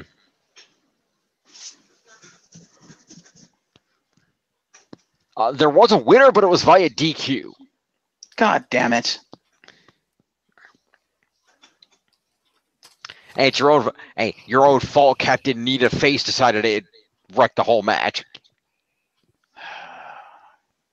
That's on your roster, dude. Fuck's sake. He's a heel now. That's his job. Oh, I still get winning the main event points. That doesn't go away. You do. But let's start at the beginning of the show, which is again coming from the Smoothie King Center in New Orleans. Oh, excuse me. We open up with Shane O'Mac. Here comes the money.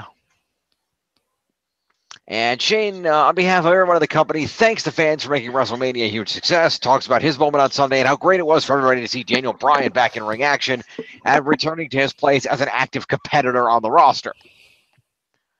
However, he has therefore reluctantly accepted Daniel's resignation as the SmackDown general manager, which means they need a new general manager, and luckily Shane has one, Paige.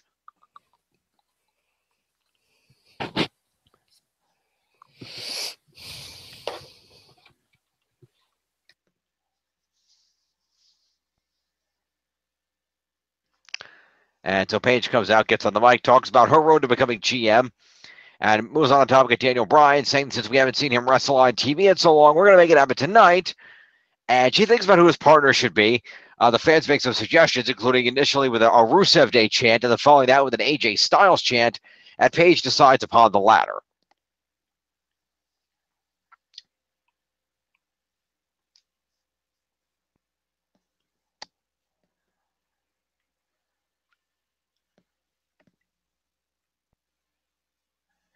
All right. So that is a promo to nobody. Yeah, there are 30 figures. I guess that's true. I guess Shane technically did reference his WrestleMania moment, but fair enough. The feud's over. So we will then go to the opening match, which is the man. Yep, sorry. We go to our opening match, the Usos versus the New Day. Woo, that's all me. Yep.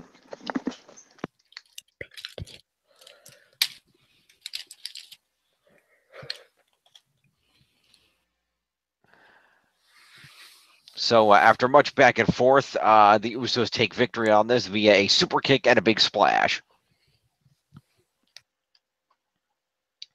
So we will begin with the Day of New. And Big E will get 5 points for competing in a match in 2 moves. It's 7 points to Big E.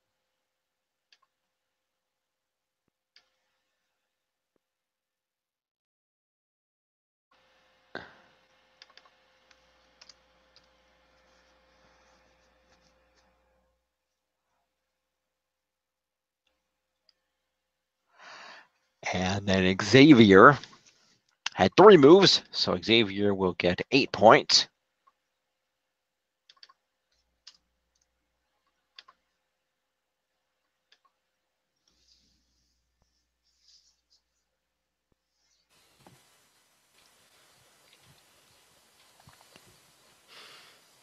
Kofi gets accompaniment. Kofi does get accompaniment. And pancakes.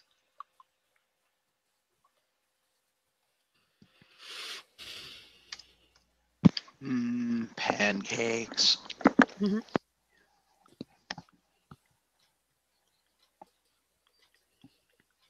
Okay.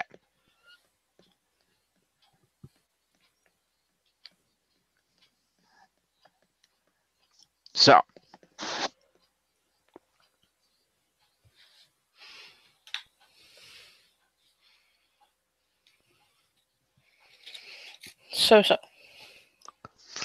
The Usos win the match. Specifically, Jay gets the pinfall on that. So Jimmy will get 15 points for being on the winning team.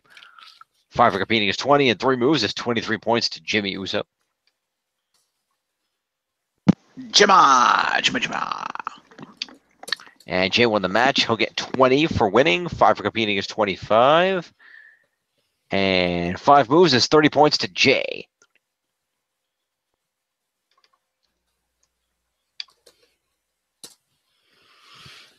All right.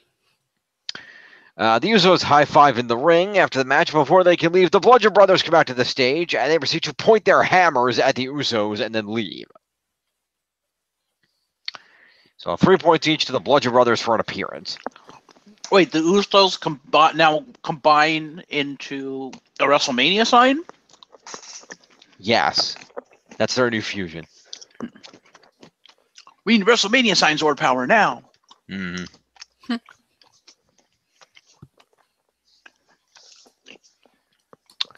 All right.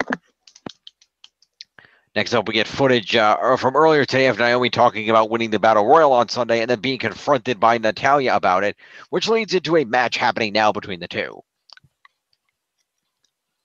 A match which Naomi wins via a split-legged moonsault that looks like crap. Presumably. I don't remember seeing the match. It was okay. Nothing special, but it wasn't terrible. Yeah. Does she not usually do that move? No, she does. It's her finishing move. Now it's one of her finishing. She executed it not very well, did she? She did okay. Because that was nothing special, but it wasn't like executed wrong. So it could have been better. Yeah. Well, when you're used to Starship Pain. Yeah. Or Rob Van Dam. Or RVD. It's a move that she probably shouldn't have. It's a move she doesn't deserve. Let's put it that way. Mm. But she didn't do it badly, so yeah, whatever.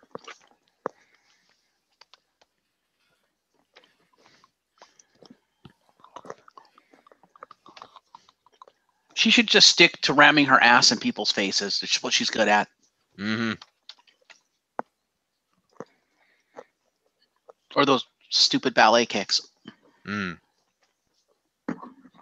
Or dancer kicks, I guess. She doesn't ballet, but she dances. Anyway, do the points. Indeed. Well, give Naomi credit. She was the most recent innovator of the head scissor DDT, which is now my permanent signature in the game. So I give her credit for bringing that move back. Fair. Anyway, so Naomi wins the match. So we'll do Natalya first, which is real easy. Natalya's going to get 5 points for the pre-match promo and 5 points for the match. It's 10 points to Natty.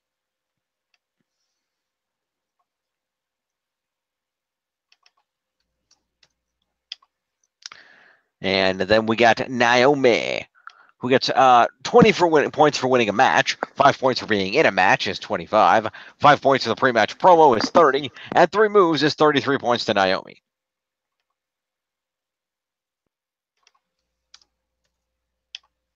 All right.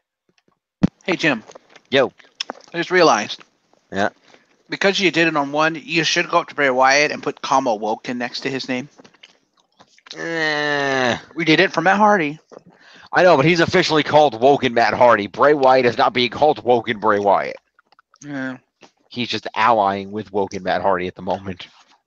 Yeah. Yeah. Yeah. Yeah.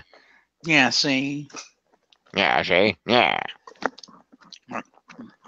So, score she who should not have Starship Pain. I just did. Okay, I thought you finished that. Anyway, okay, next match. Naomi goes to stand by her trophy and high-fives the commentary team. I'm going to let you take this, Jeff. Oh, okay. So, we cut backstage where I'm assuming Charlie Caruso attempts to get an interview with Shinsuke Nakamura. Oh, yeah, this. Well, she doesn't just attempt. She gets an interview with Shinsuke Nakamura, who sans mouth guard can actually speak English pretty well. And he does proceed to cut an interview talking about, the match and stuff. It was a pretty good heel interview, actually.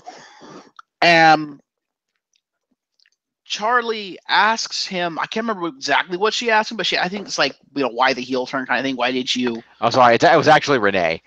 Oh, sorry. I'm sorry, Renee. I got the more news from him. Sorry, your name wasn't. They recap didn't put your name in the beginning of the thing. You only put it in the last line. Well, yeah, please don't stick Dean on us. Even with a busted arm, he'd probably still kick our asses. Yeah. But so Renee proceeds to ask him something along the lines of, "Why did you put your arm right up AJ's crotch?" Yeah. To which he had the best response ever, albeit hypocritical, because he just cut an English promo. But it's a perfect heel response where he stops for a minute to think about his response and then kind of smiles at her and goes, "No, speak English," and walks off. Mind you, this is after very sarcastically saying that he's sorry for doing so. And winks at the camera. He thinks he's like the camera's on him, and he thinks that he's winking at Renee and doesn't, and nobody can see it, but obviously you can see it. It's on camera. Yeah. It was a great heel promo by Shinsuke. I have to give him credit. That was a brilliant response. It made me laugh so hard, a lot harder than I should have. Yeah.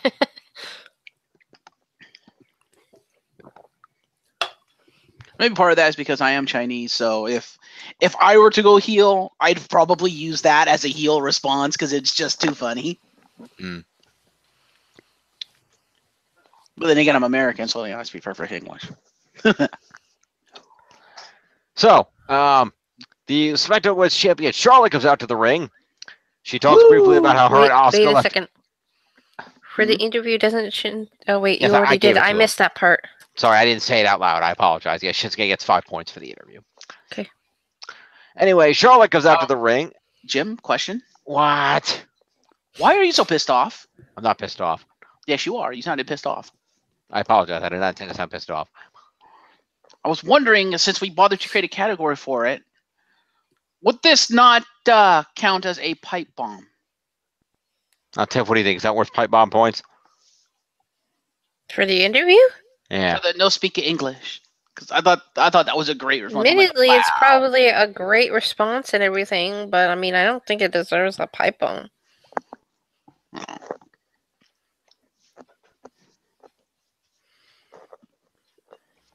I mean, it was just a funny little spit, but I don't think it was outrageously out there to be a pipe bomb. Oh, okay. Sorry. Sad face. Anyway, Charlotte comes out to the ring. Woo! And talks about how her and Asuka left everything in the ring on Sunday and how it was magical. And then she proceeds to get fucking ganked.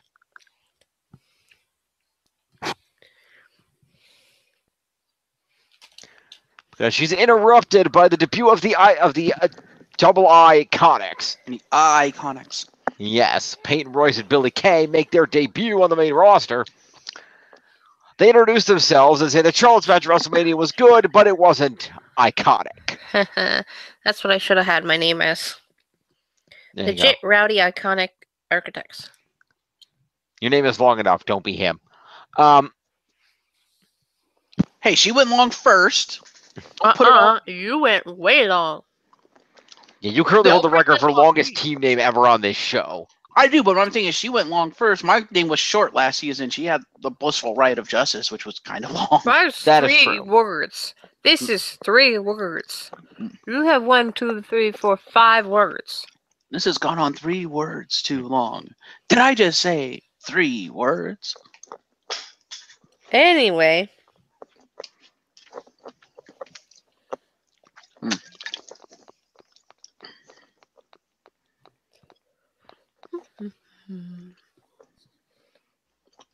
Anyway, yeah, she gets ganked. Yes. And so after they continue, if I may take this part, because this is what I have stuff to say about this. Because the fuck, ref.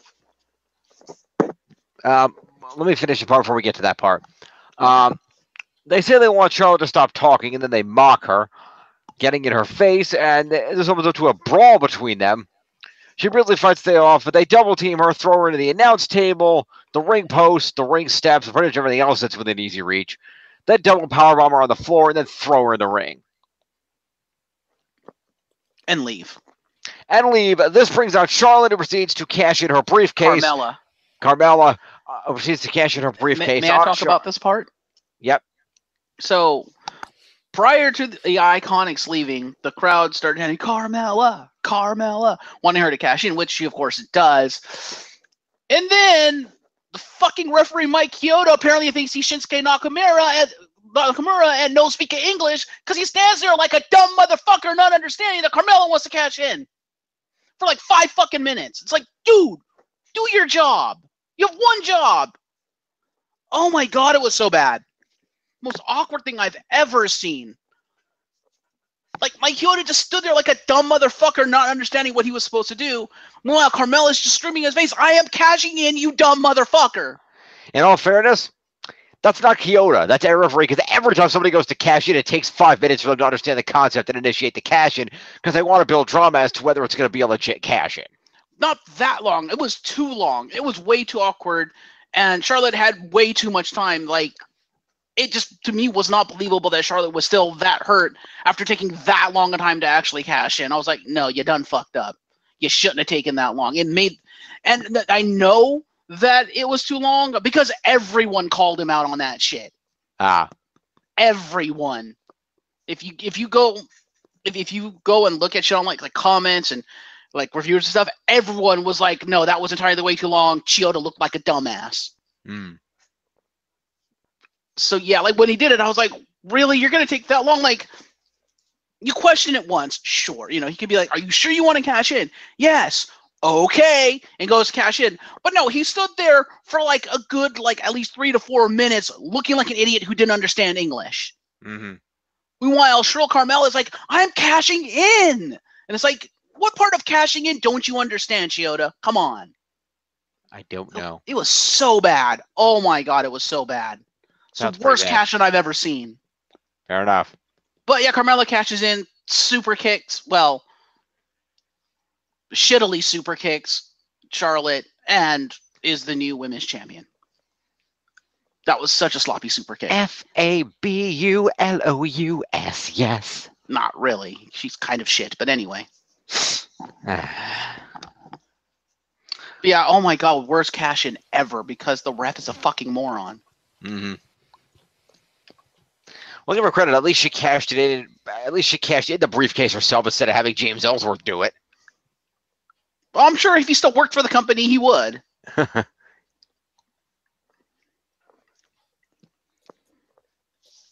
And that's fair. And we all kind of expected her to do it anyway, so that's fair. Yeah. Like, I'm not questioning the cash-in itself. The cash-in itself was fine. The way it was laid out was fine. The ref was a fucking idiot. That's all I'm saying. Fair enough. So anyway, Charlotte gets promo. We'll go in order. Mm-hmm. Did she get assault points for fighting back against the Iconics before they just totally destroyed her? Because she fought back, but... Yeah, that's right. She did start brawling. I'll give her assault. Sure. What the hell? All right, then the Iconics are going to get assault. And would she not also get match points? Because technically the cash-in is a match. That is true. Valid point. 5 match points to Charlotte. Very good call. 14. Okay. And the Iconics each get themselves assault and promo. Indeed. That's going to be 9 points each to the Iconics. Let's see. That would be Billy Kay. Gets 9 points. And Peyton Royce gets 9 points.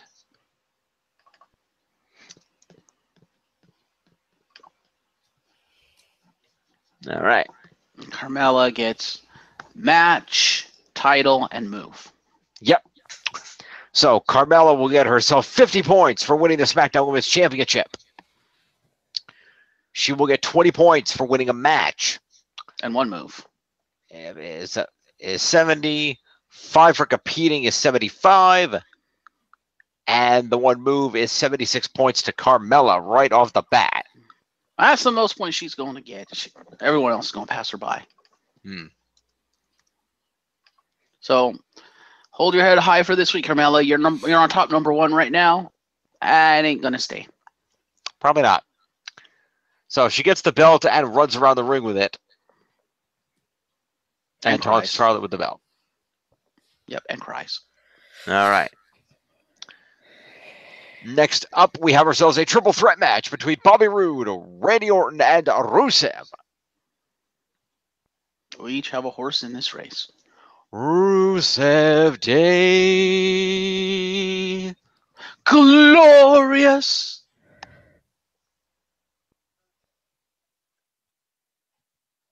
I won't give in. I hear voices in my head.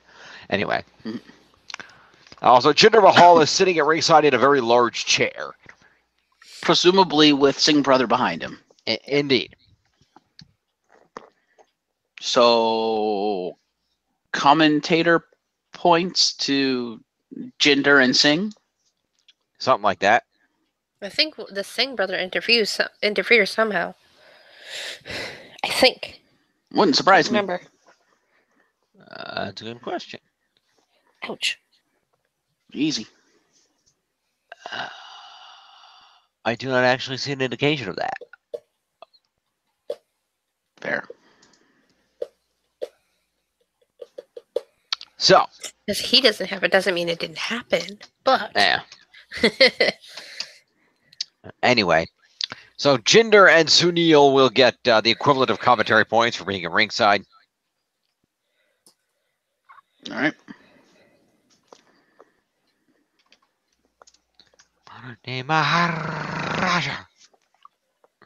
What he said. No. No.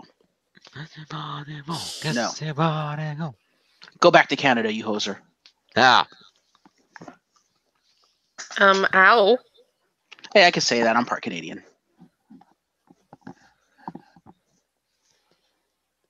Anyway. So, next up we have the 4-man triple threat match, which is won by Randy Orton via an RKO on Bobby Roode. Woohoo! So we will score these people in order. So let's start off with Rusev, who will get this is a triple threat match, which means specialty rules apply. So therefore, Rusev is going to get 5 points for being in a match. He's going to get 4 points for being in a specialty match is 9, and 4 moves is 13 points to Rusev.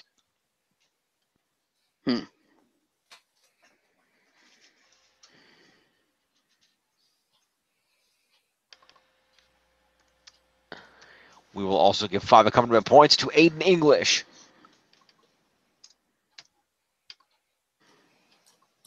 I don't think Aiden interfered in the match. He didn't either. interview. Yeah, that was my question. No, not that I say. Looks like they actually just legitimately triple threaded this. More power to them for being legit once in a while. Anyway, Bobby Roode got pinned. And Bobby Roode is going to have 5 points for being in a match, 4 for being in a specialty is 9, and 3 move points is 12 points to Bobby Roode.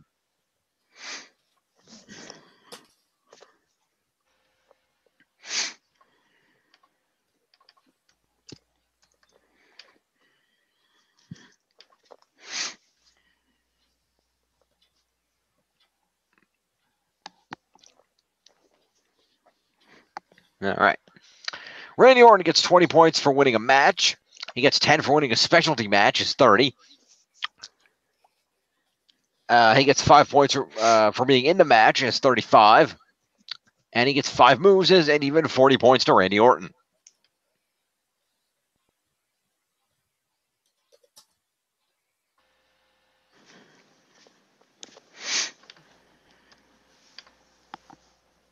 And it is 40 this time, Tiff, not 50. Randy Orton and Jinder Mahal stare each other down after the bell. Next up, we see a replay of Carmella winning the women's title, and she's then interviewed in the back. And Carmella talks about waiting for the perfect time to cash in, and she got it. She fakes crying, saying there's someone she wants to thank who's really important, herself. Saying that this is her time and she has the gold. And back out of commentary, Corey Graves interrogates Byron Saxton as to why he isn't celebrating Carmella's win and then throws a pen at him. Okay, then. That was noted. Promo to Carmella.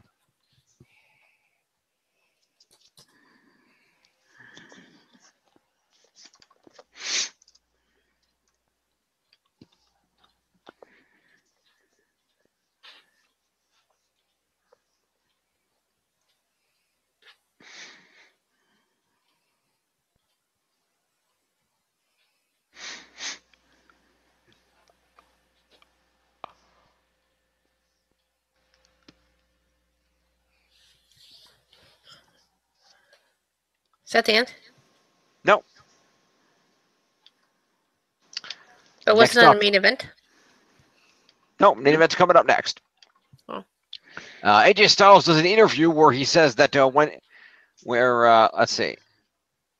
When he says that when he sees Shinsuke, he might kick his ass, but tonight his focus is on Daniel Bryan.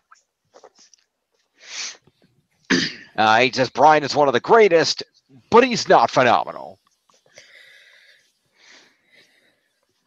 Promo to AJ. Nope. All right. And then our main event is AJ Styles versus Daniel Bryan. Daniel Bryan. Daniel Bryan! Okay, I'll bow down to peer pressure. Daniel Bryan!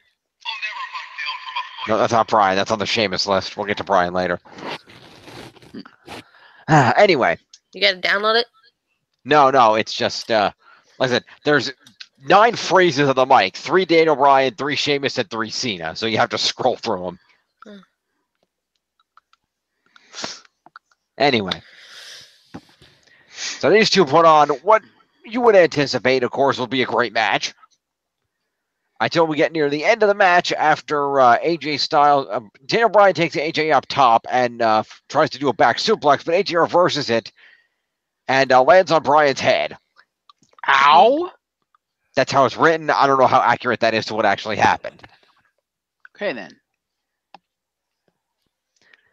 And so Shinsuke then comes in. He proceeds to Kinshasa Bryan in the head. Then hit a series of strikes on AJ. then punch AJ in the nuts, and then hit him with a Kinshasa. Okay, then. Wait, nobody won the match? It was a DQ. Okay. So technically... Daniel Bryan. Yeah. Because AJ got hit first. Because Daniel got hit first. Yeah, that. Did they cheer Shinsuke? Didn't see the match. I fell asleep. Fair. I don't remember. I seen it, but I don't remember. Probably not since he Kinshasa Daniel Bryan. That's the immediate "your career is now dead" maneuver. Yep. Post-match, Nakamura proceeded to pick AJ up, then punched him in the nuts again, then hit him with another Kinshasa. Okay, then. Sorry, I lied. It was not a Kinshasa. It was just another punch to the nuts for good measure. Fair enough. So, AJ Styles is going to get 5 points for being in a match. He's going to get 4 points for being in the main event. Oh, I fucked up. Don't fuck up. No. I fucked up. Please don't fuck up my points. No, I realized I inadvertently awarded extra points in the last match because let me go down to who was in that. Let's see, Bobby Roode. I gave him 4 points for specialty instead of 3, so there needs to be one less point for each of those 3 gentlemen. Fair. It's a specialty match. Shouldn't it be 4 instead of 3? No, specialty is 3. Main event is 4. Oh. So 39 to Randy Orton. Hang on a sec. Hmm. Wait a minute. You're getting old, Jim. Shut up. You're the last one to talk. Seriously, though. Yeah. Orton gets... Let me go back to Orton for a second. Orton got 20 points for winning a match. He got 10 points for winning a specialty match. Is 30. Mm-hmm. And he got 5 points for competing in a match, was 35. And 5 for moves was 40. And 3 for competing in a specialty match. I forgot. So Orton should be at 43. Oh. No, 42, because we had to drop a point because we screwed up his other thing. No, it'd be 43 because it's 3 points, right? So 40. Oh, right, because I didn't actually give him the 4 because I skipped the whole compete in a specialty altogether, so he didn't get the wrong points. So Randy Orton should be at 43 points. And Rusev? And then Rusev should be -1, so that's 12. Is that correct? Correct. And Bobby Roode is at 11. Okay. Anyway, as I was saying, back to the main event. AJ Styles gets 5 points for competing in a match. He gets 4 for being in the main event. Is 9. It's not an intentional DQ loss. He doesn't lose anything. So basically, AJ gets 9. And then he also has 13 moves. It's 22 points to AJ. What's it? 27.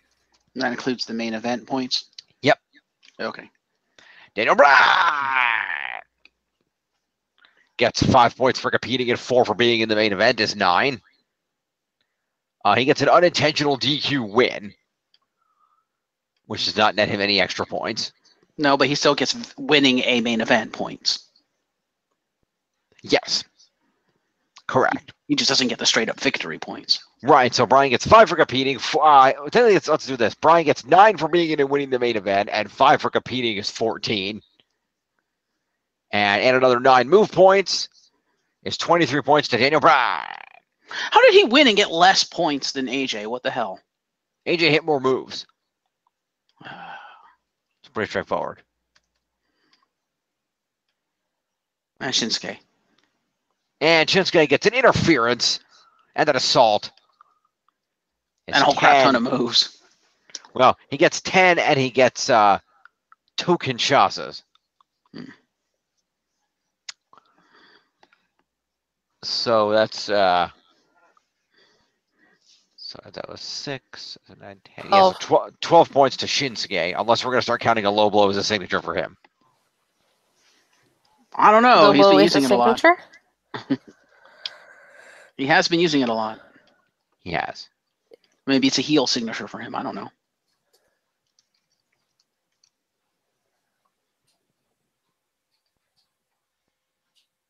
It was a signature for Ric Flair. That's true.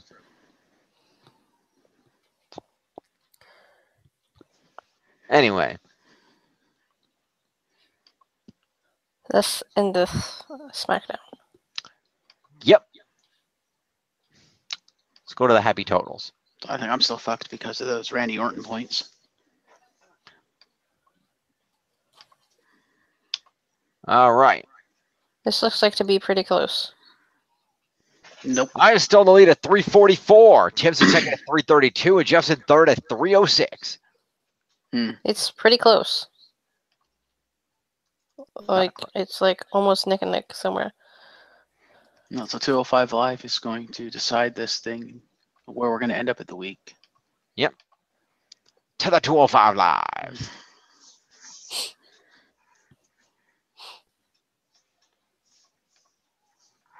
And Drake, Maverick. Yes.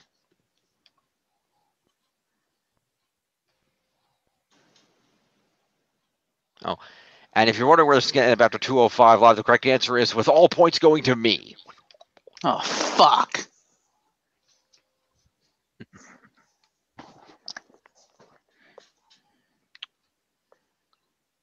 How the hell does that happen? I don't know what to tell you. Your boy Cedric's a champ now. He don't do much. No. But I have half of one of the biggest feuds going on in 205 Live. How do I not get points? You get competition points. So we open up the program. Cedric gets a video package for his Cruiserweight title win. Commentators welcome us. Percy Watson is on commentary this week because Nigel McGuinness is out. He'll be back next week. However, Percy Watson is going to be a third commentator for the 205 Live desk permanently going forward. Okay, then. So, next it's time for our opening match, which is a one-on-one match between Kalisto and Akira Tozawa. Okay, then. A match in which Kalisto comes out the victor via a Salida del Sol. Of course. After a series of exchanged pin counters. As far as I could gather, neither of their teammates were at the ringside area.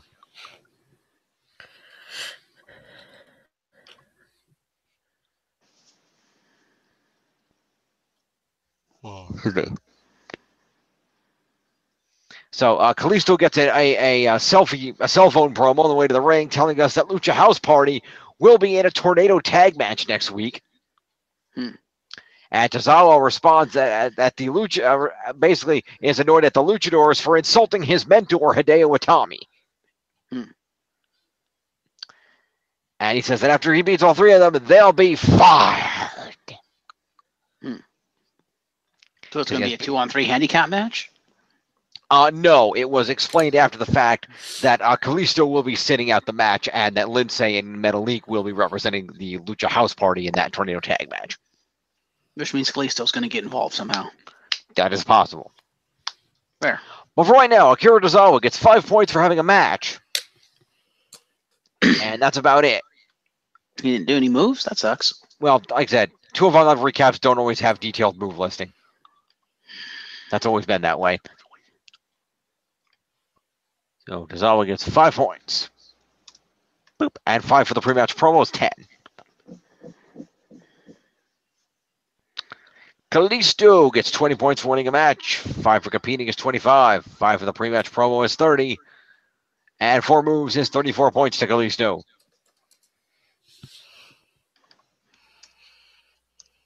All right.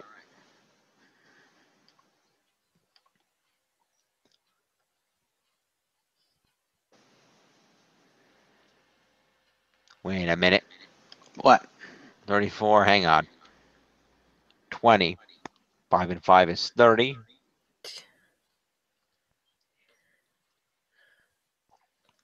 Confused. 30. And 30, right. And 4 points is 34. Sorry, 35. Salida del Sol. 35 points to Kalisto. All right. Advertisement for the tornado tag next week.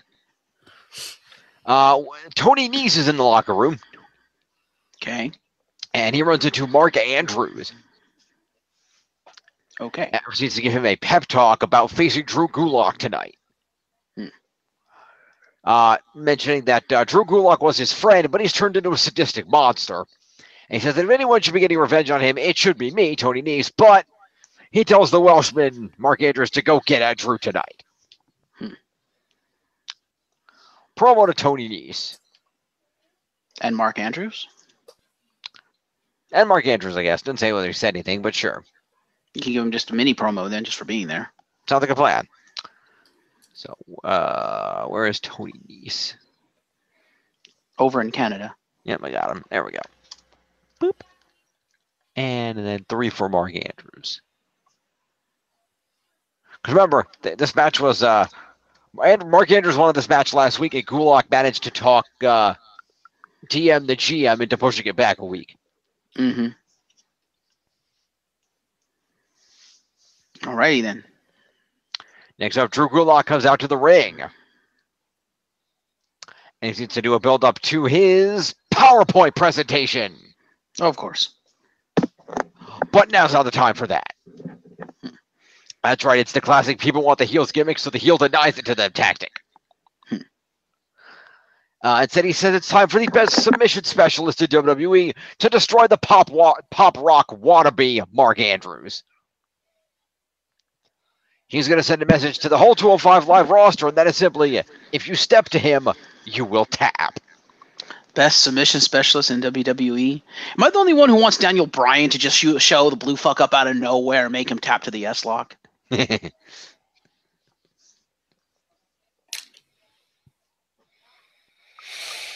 I'd rather him get choked out by Joe.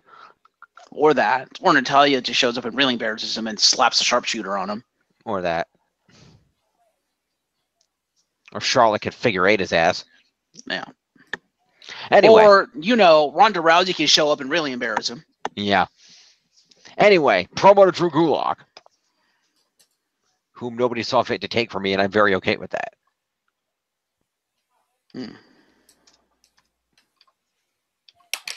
All right. And next up, we have our match, which happens to be our main event because there's only 2 matches tonight. Damn it. Of Drew Gulak versus Mark Andrews, with Drew Gulak coming out the victor via the Gulak, a.k.a. the Dragon Sleeper. And it's pretty straightforward. Drew tried to keep things grounded, and Andrews tried to kick up the high-flying offense. Fair enough. And Mark managed to hit the Stun Dog Millionaire. Went up for the shooting star, but Gulak rolled out of the way. And as Andrews is coming down, he gets thrown into the corner, and then gets the Dragon Sleeper put on him.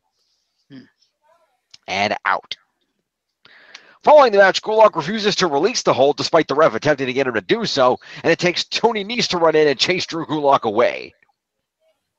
So Tony Nese is a face now? Tony Nese is apparently a face now.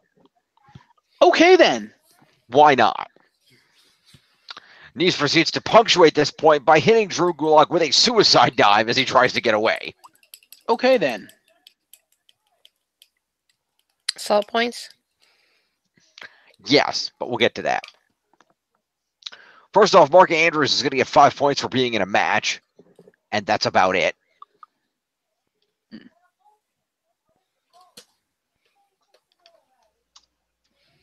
And Drew Gulak is... actually, no, sorry. Mark Andrews is also going to get 4 points for being in the main event tonight.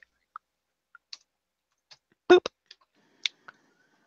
Meanwhile, Drew Gulak is going to get 20 points for winning a match.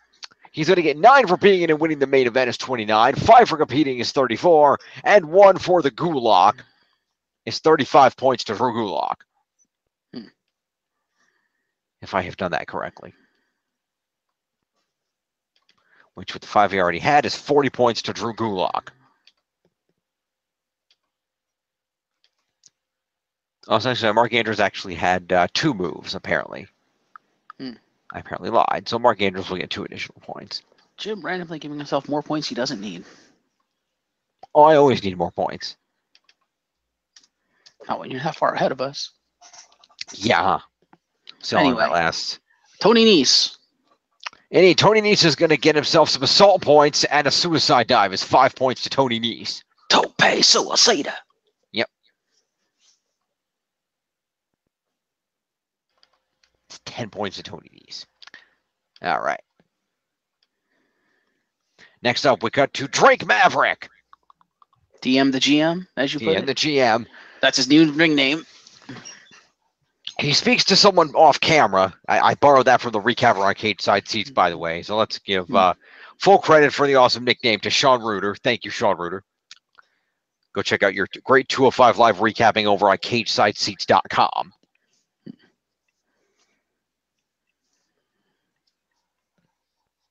So he's speaking to someone off camera and telling them that he's approved their request to tag next week, but has some reservations after what happened the last time.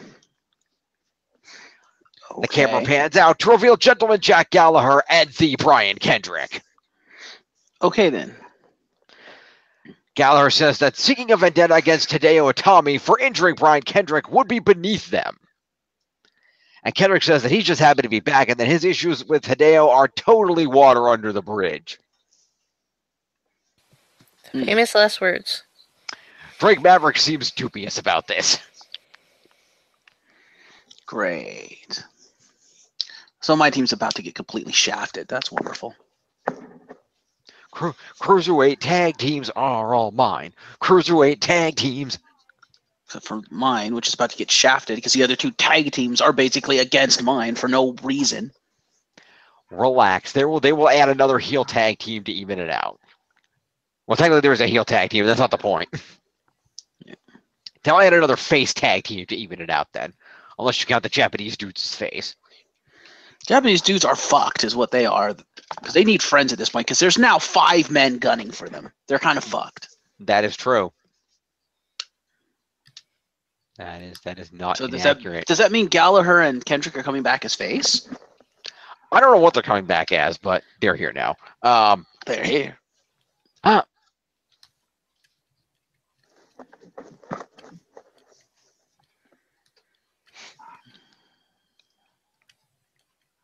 Anyway, Drake Maverick then proceeds. Well, let me give promo points to Gallagher and Kendrick, first of all. Let's get that out of the way before I forget. No, forget about it. No, forget about it. My fucking points. Please forget about it. No. Yes. See. No, and let's hope he never comes back. Please, dear God, WWE, don't option him. Who? Alberto. Oh. He doesn't have a job right now. I don't want him to come back. Paige finally has gotten out from under him. She's the GM of SmackDown. We don't need his ass back. Mm-hmm. Now, if you're going to bring him back so Ray can shit all over him, I'm fine with that. Mm-hmm.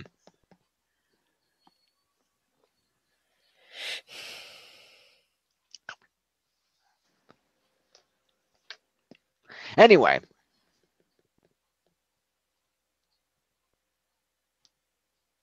Can we bring him back and give him a one-on-one match against Braun Strowman? I'd be okay with this. But yeah, it's a follow-up to last night's news story. Apparently, Impact has fired him for no showing said event. No, I announced that like a week ago. We covered that. We just went over that yesterday on the news. Yes, but on the previous week's news that we were covering the night before WrestleMania, I brought it up. Hey, okay. Because it all happened on that day. He no-showed Friday night's event. He no-showed a signing on Saturday and was fired by the end of Saturday. Fair enough. I must have forgotten about that. Fair enough. Yeah. Anyway, Drake Maverick then proceeds to go to the ring. Mm-hmm. With music and a custom Tron that he now has. And he says that he's not going to keep us, but he asks fans if they've ever had a better weekend of WWE action in the last few days. Yes, we have. He says it was the honor of his career to be asked to be the GM of 205 Live. Thinks they did a great job with it. That came to a head on Sunday when he sat at ringside and watched the heart and soul battle for the Cruiserweight title. And without further ado, the new Cruiserweight champion, Cedric Alexander. Okay, then. Cedric comes out in a spiffy purple dress shirt to match his belt. Okay. And some slacks. And he says that 2 years ago, we chanted, "Please sign Cedric." Because of that, on Sunday in front of his friends and family, he wrestled at WrestleMania and became a champion. He says he wants to thank us, but he's cut off by the music of Mustafa Ali. Oh, boy. Ali is all dressed in black. Oh, is he a heel now? I don't know. But the crowd chants for him, and Cedric encourages them to do so. And Mustafa came out to tell Cedric something face-to-face. As your opponent, a representative of the locker room, and your friend, Cedric, you don't just deserve that Cruiserweight title. You've earned it. And he proceeds to give him a handshake. He then informs Cedric that there is now a long line of guys in the back who would like a title shot, and Ali is on that list. That is the cue for Buddy Murphy. Well, at least I get a lot of appearance points. You do. They both look at him as he comes out as Buddy Murphy's music hits, but Buddy Murphy proceeds to slide in the back of the ring from the crowd and jump Cedric Alexander from behind, proceeding to nail him with the Murphy's Law. And Ali doesn't do anything? Buddy hits this and slides back out of the ring, and Ali runs over to check on Cedric. Oh. As Drake Maverick yells off mic to Buddy Murphy that he was at the front of the line for a title shot, but there will be consequences for this. Ooh. You don't piss off GM the GM. Yeah, don't piss off Rockstar Spud. That's not a smart thing to do. No. Because unlike other GMs, well, aside from Kurt, but unlike most authority figures, he's not GM because he can't wrestle. You piss him off, he will put on his Rockstar Spud outfit and kick your ass. Yeah. And you don't want him to do that. Yeah.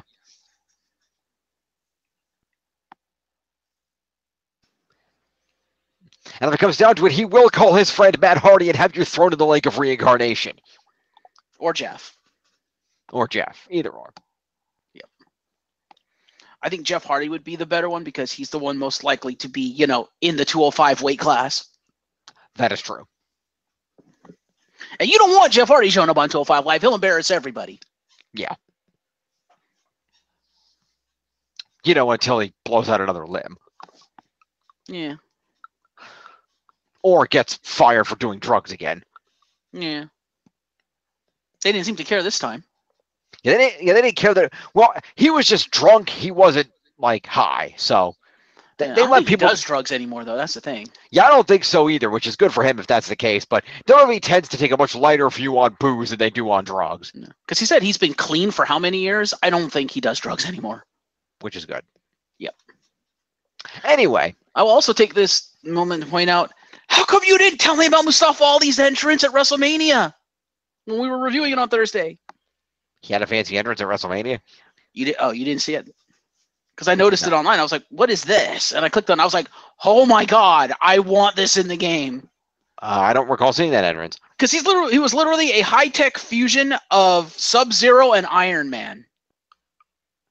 Oh, yeah, he had the color flashing mask. I forgot about that. Yeah, he had the Sub-Zero mask, and he had a repulsor gauntlet on his right arm. I was like, that is cool. Because they had smoke, and he came out through the smoke, and he had his hand like this. And because he was wearing a repulsor gauntlet, basically, he had this light coming out of the repulsor, this blue light through the fog. It looked awesome. I was like, ooh, I like that entrance. And that outfit, that looked cool. Yeah, thought I mentioned that because you didn't mention it on Thursday. Apparently, you didn't see it, but I noticed that on YouTube, and I was like, "What is this?" Yeah, you should. Well, I guess apparently you did see it and forgot about it. Yeah, I remember seeing the mask. I just I didn't realize he was wearing a repulsor gauntlet. Yep, he had a repulsor gauntlet on his right arm. So anyway, that's going to be promos to Cedric and Ali.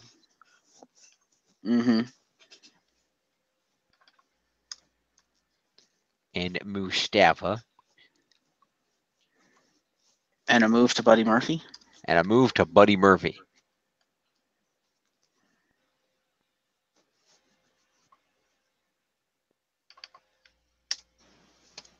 Okay. Is he the first person in the history of this thing to have only 1 point? No. No. Fair. There have been instances where a guy has had no points, competed in a match, and then intentionally got himself DQ'd, so lost 4 to go down to 1. Fair. As their first ever point? Yeah. Okay. It's happened. It's rare, but it's happened. Okay. Yeah. Anyway. The final totals. Yes, let's go take a look. Save over here. Let me scroll to... Okay, save. Let's hit the data refresh. Let's see where we're at.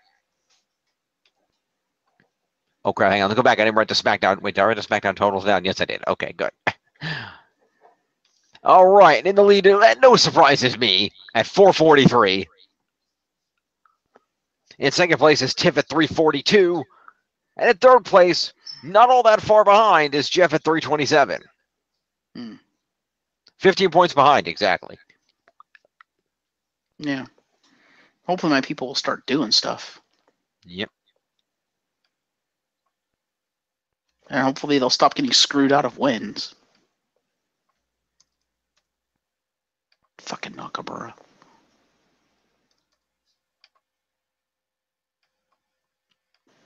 Nakamura, you gotta stop doing that to your own people, man. Yep. Shall we go look at the leaderboards before we will. leave? I will also make the point, however, that Carmella and that title win made the difference because that was 70 points of that. Whoever had Carmella was going to be in the lead at the end of this week anyway. Which is fine. Yeah. So. But like I said, the only reason why Tiff is as ahead of me as she is because she got an actual legitimate victory, whereas I never got a legitimate victory. None of my superstars legitimately won at all. None of them got a victory point. Like, I had winning team, but they didn't get the actual pinfall win points, and that made all the difference. The Usos did. Okay, well, I got one, but I think she got like 2 huge victory points because she got Seth and she got Randy, and that's what did it for her. Yep. Not to mention Naomi. Yeah, true. Credit where due. Let's check out the first week's leaderboards. All right. Top of the leaderboards this week is the new SmackDown Women's Champion Carmella at 81 points. In second place is the Intercontinental Champion Seth freaking Rollins at 50 points. In third is Randy Orton at 43 points. In fourth is Drew Gulak of the Cruiserweight division at 40 points. Followed by Finn Balor at 39 points. Kalisto clocking in at 35, just 1 point ahead of Jeff Hardy at 34, who is just 1 point ahead of Naomi at 33, who's just a couple of points ahead of Woken Matt Hardy at 31, who's only 1 point ahead of Jey Uso at 30. So there you go. Yep. Well, that's why it's so close, because the top 10 are actually kind of close if you don't count Carmella. Yeah, for those of you keeping score at home, by the way, the top 10 is as evenly split as it can be, with 3 each to Jeff and Tiff and 4 for me. Right, 3, yeah, okay. Because you have Jey Uso and Jeff Hardy and Finn Balor. She has Rollins, Orton, and Naomi, and I have Carmella, Gulak, and Kalisto. Yep. And that's a sad state of affairs when they're my top 3 point scorers. Yeah. Well, Carmella's not that sad because she was Ms. Money in the Bank, so that was happening. Yeah. But yeah, the other two, yeah, it's like, wow. Yeah, well, we'll see. Roman has to do something eventually. Yeah. It's also a sad state of affairs when Jey Uso has more points than AJ Styles. What the hell? Yeah. It's a sad state of affairs when Naomi has more points than Ember Moon. The fuck? Oh, yeah, Ember Moon got victory points, too. She won the match. Yep. But yeah, what the fuck? Oh, maybe that makes Ember Moon better because she doesn't need as many moves to beat an opponent. Maybe. Alrighty. So that is the week in programming. Indeed, this will be interesting. This will be an interesting season. It looks like going to be pretty close because now that you've gotten the this Money in the Bank thing out of the way, I think the scores are going to normalize a little bit. Probably. Though I do have a feeling that one win right there may kind of keep you a little bit ahead, and it'll kind of be it'll be a big factor by the end of it, I would imagine. Mm-hmm. We shall see.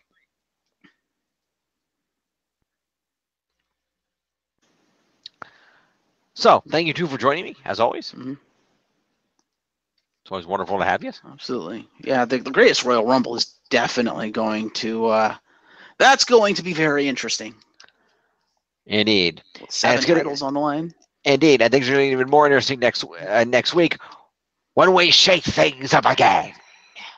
Yeah, that's, oh God, I hope I don't get roster screwed because of that. Yeah, there'll be a superstar shakeup. We'll see who goes where. Mm-hmm. Ought to be fun. Indeed. All right. We will see you next time, folks, for the news on Friday. Indeed. Peace.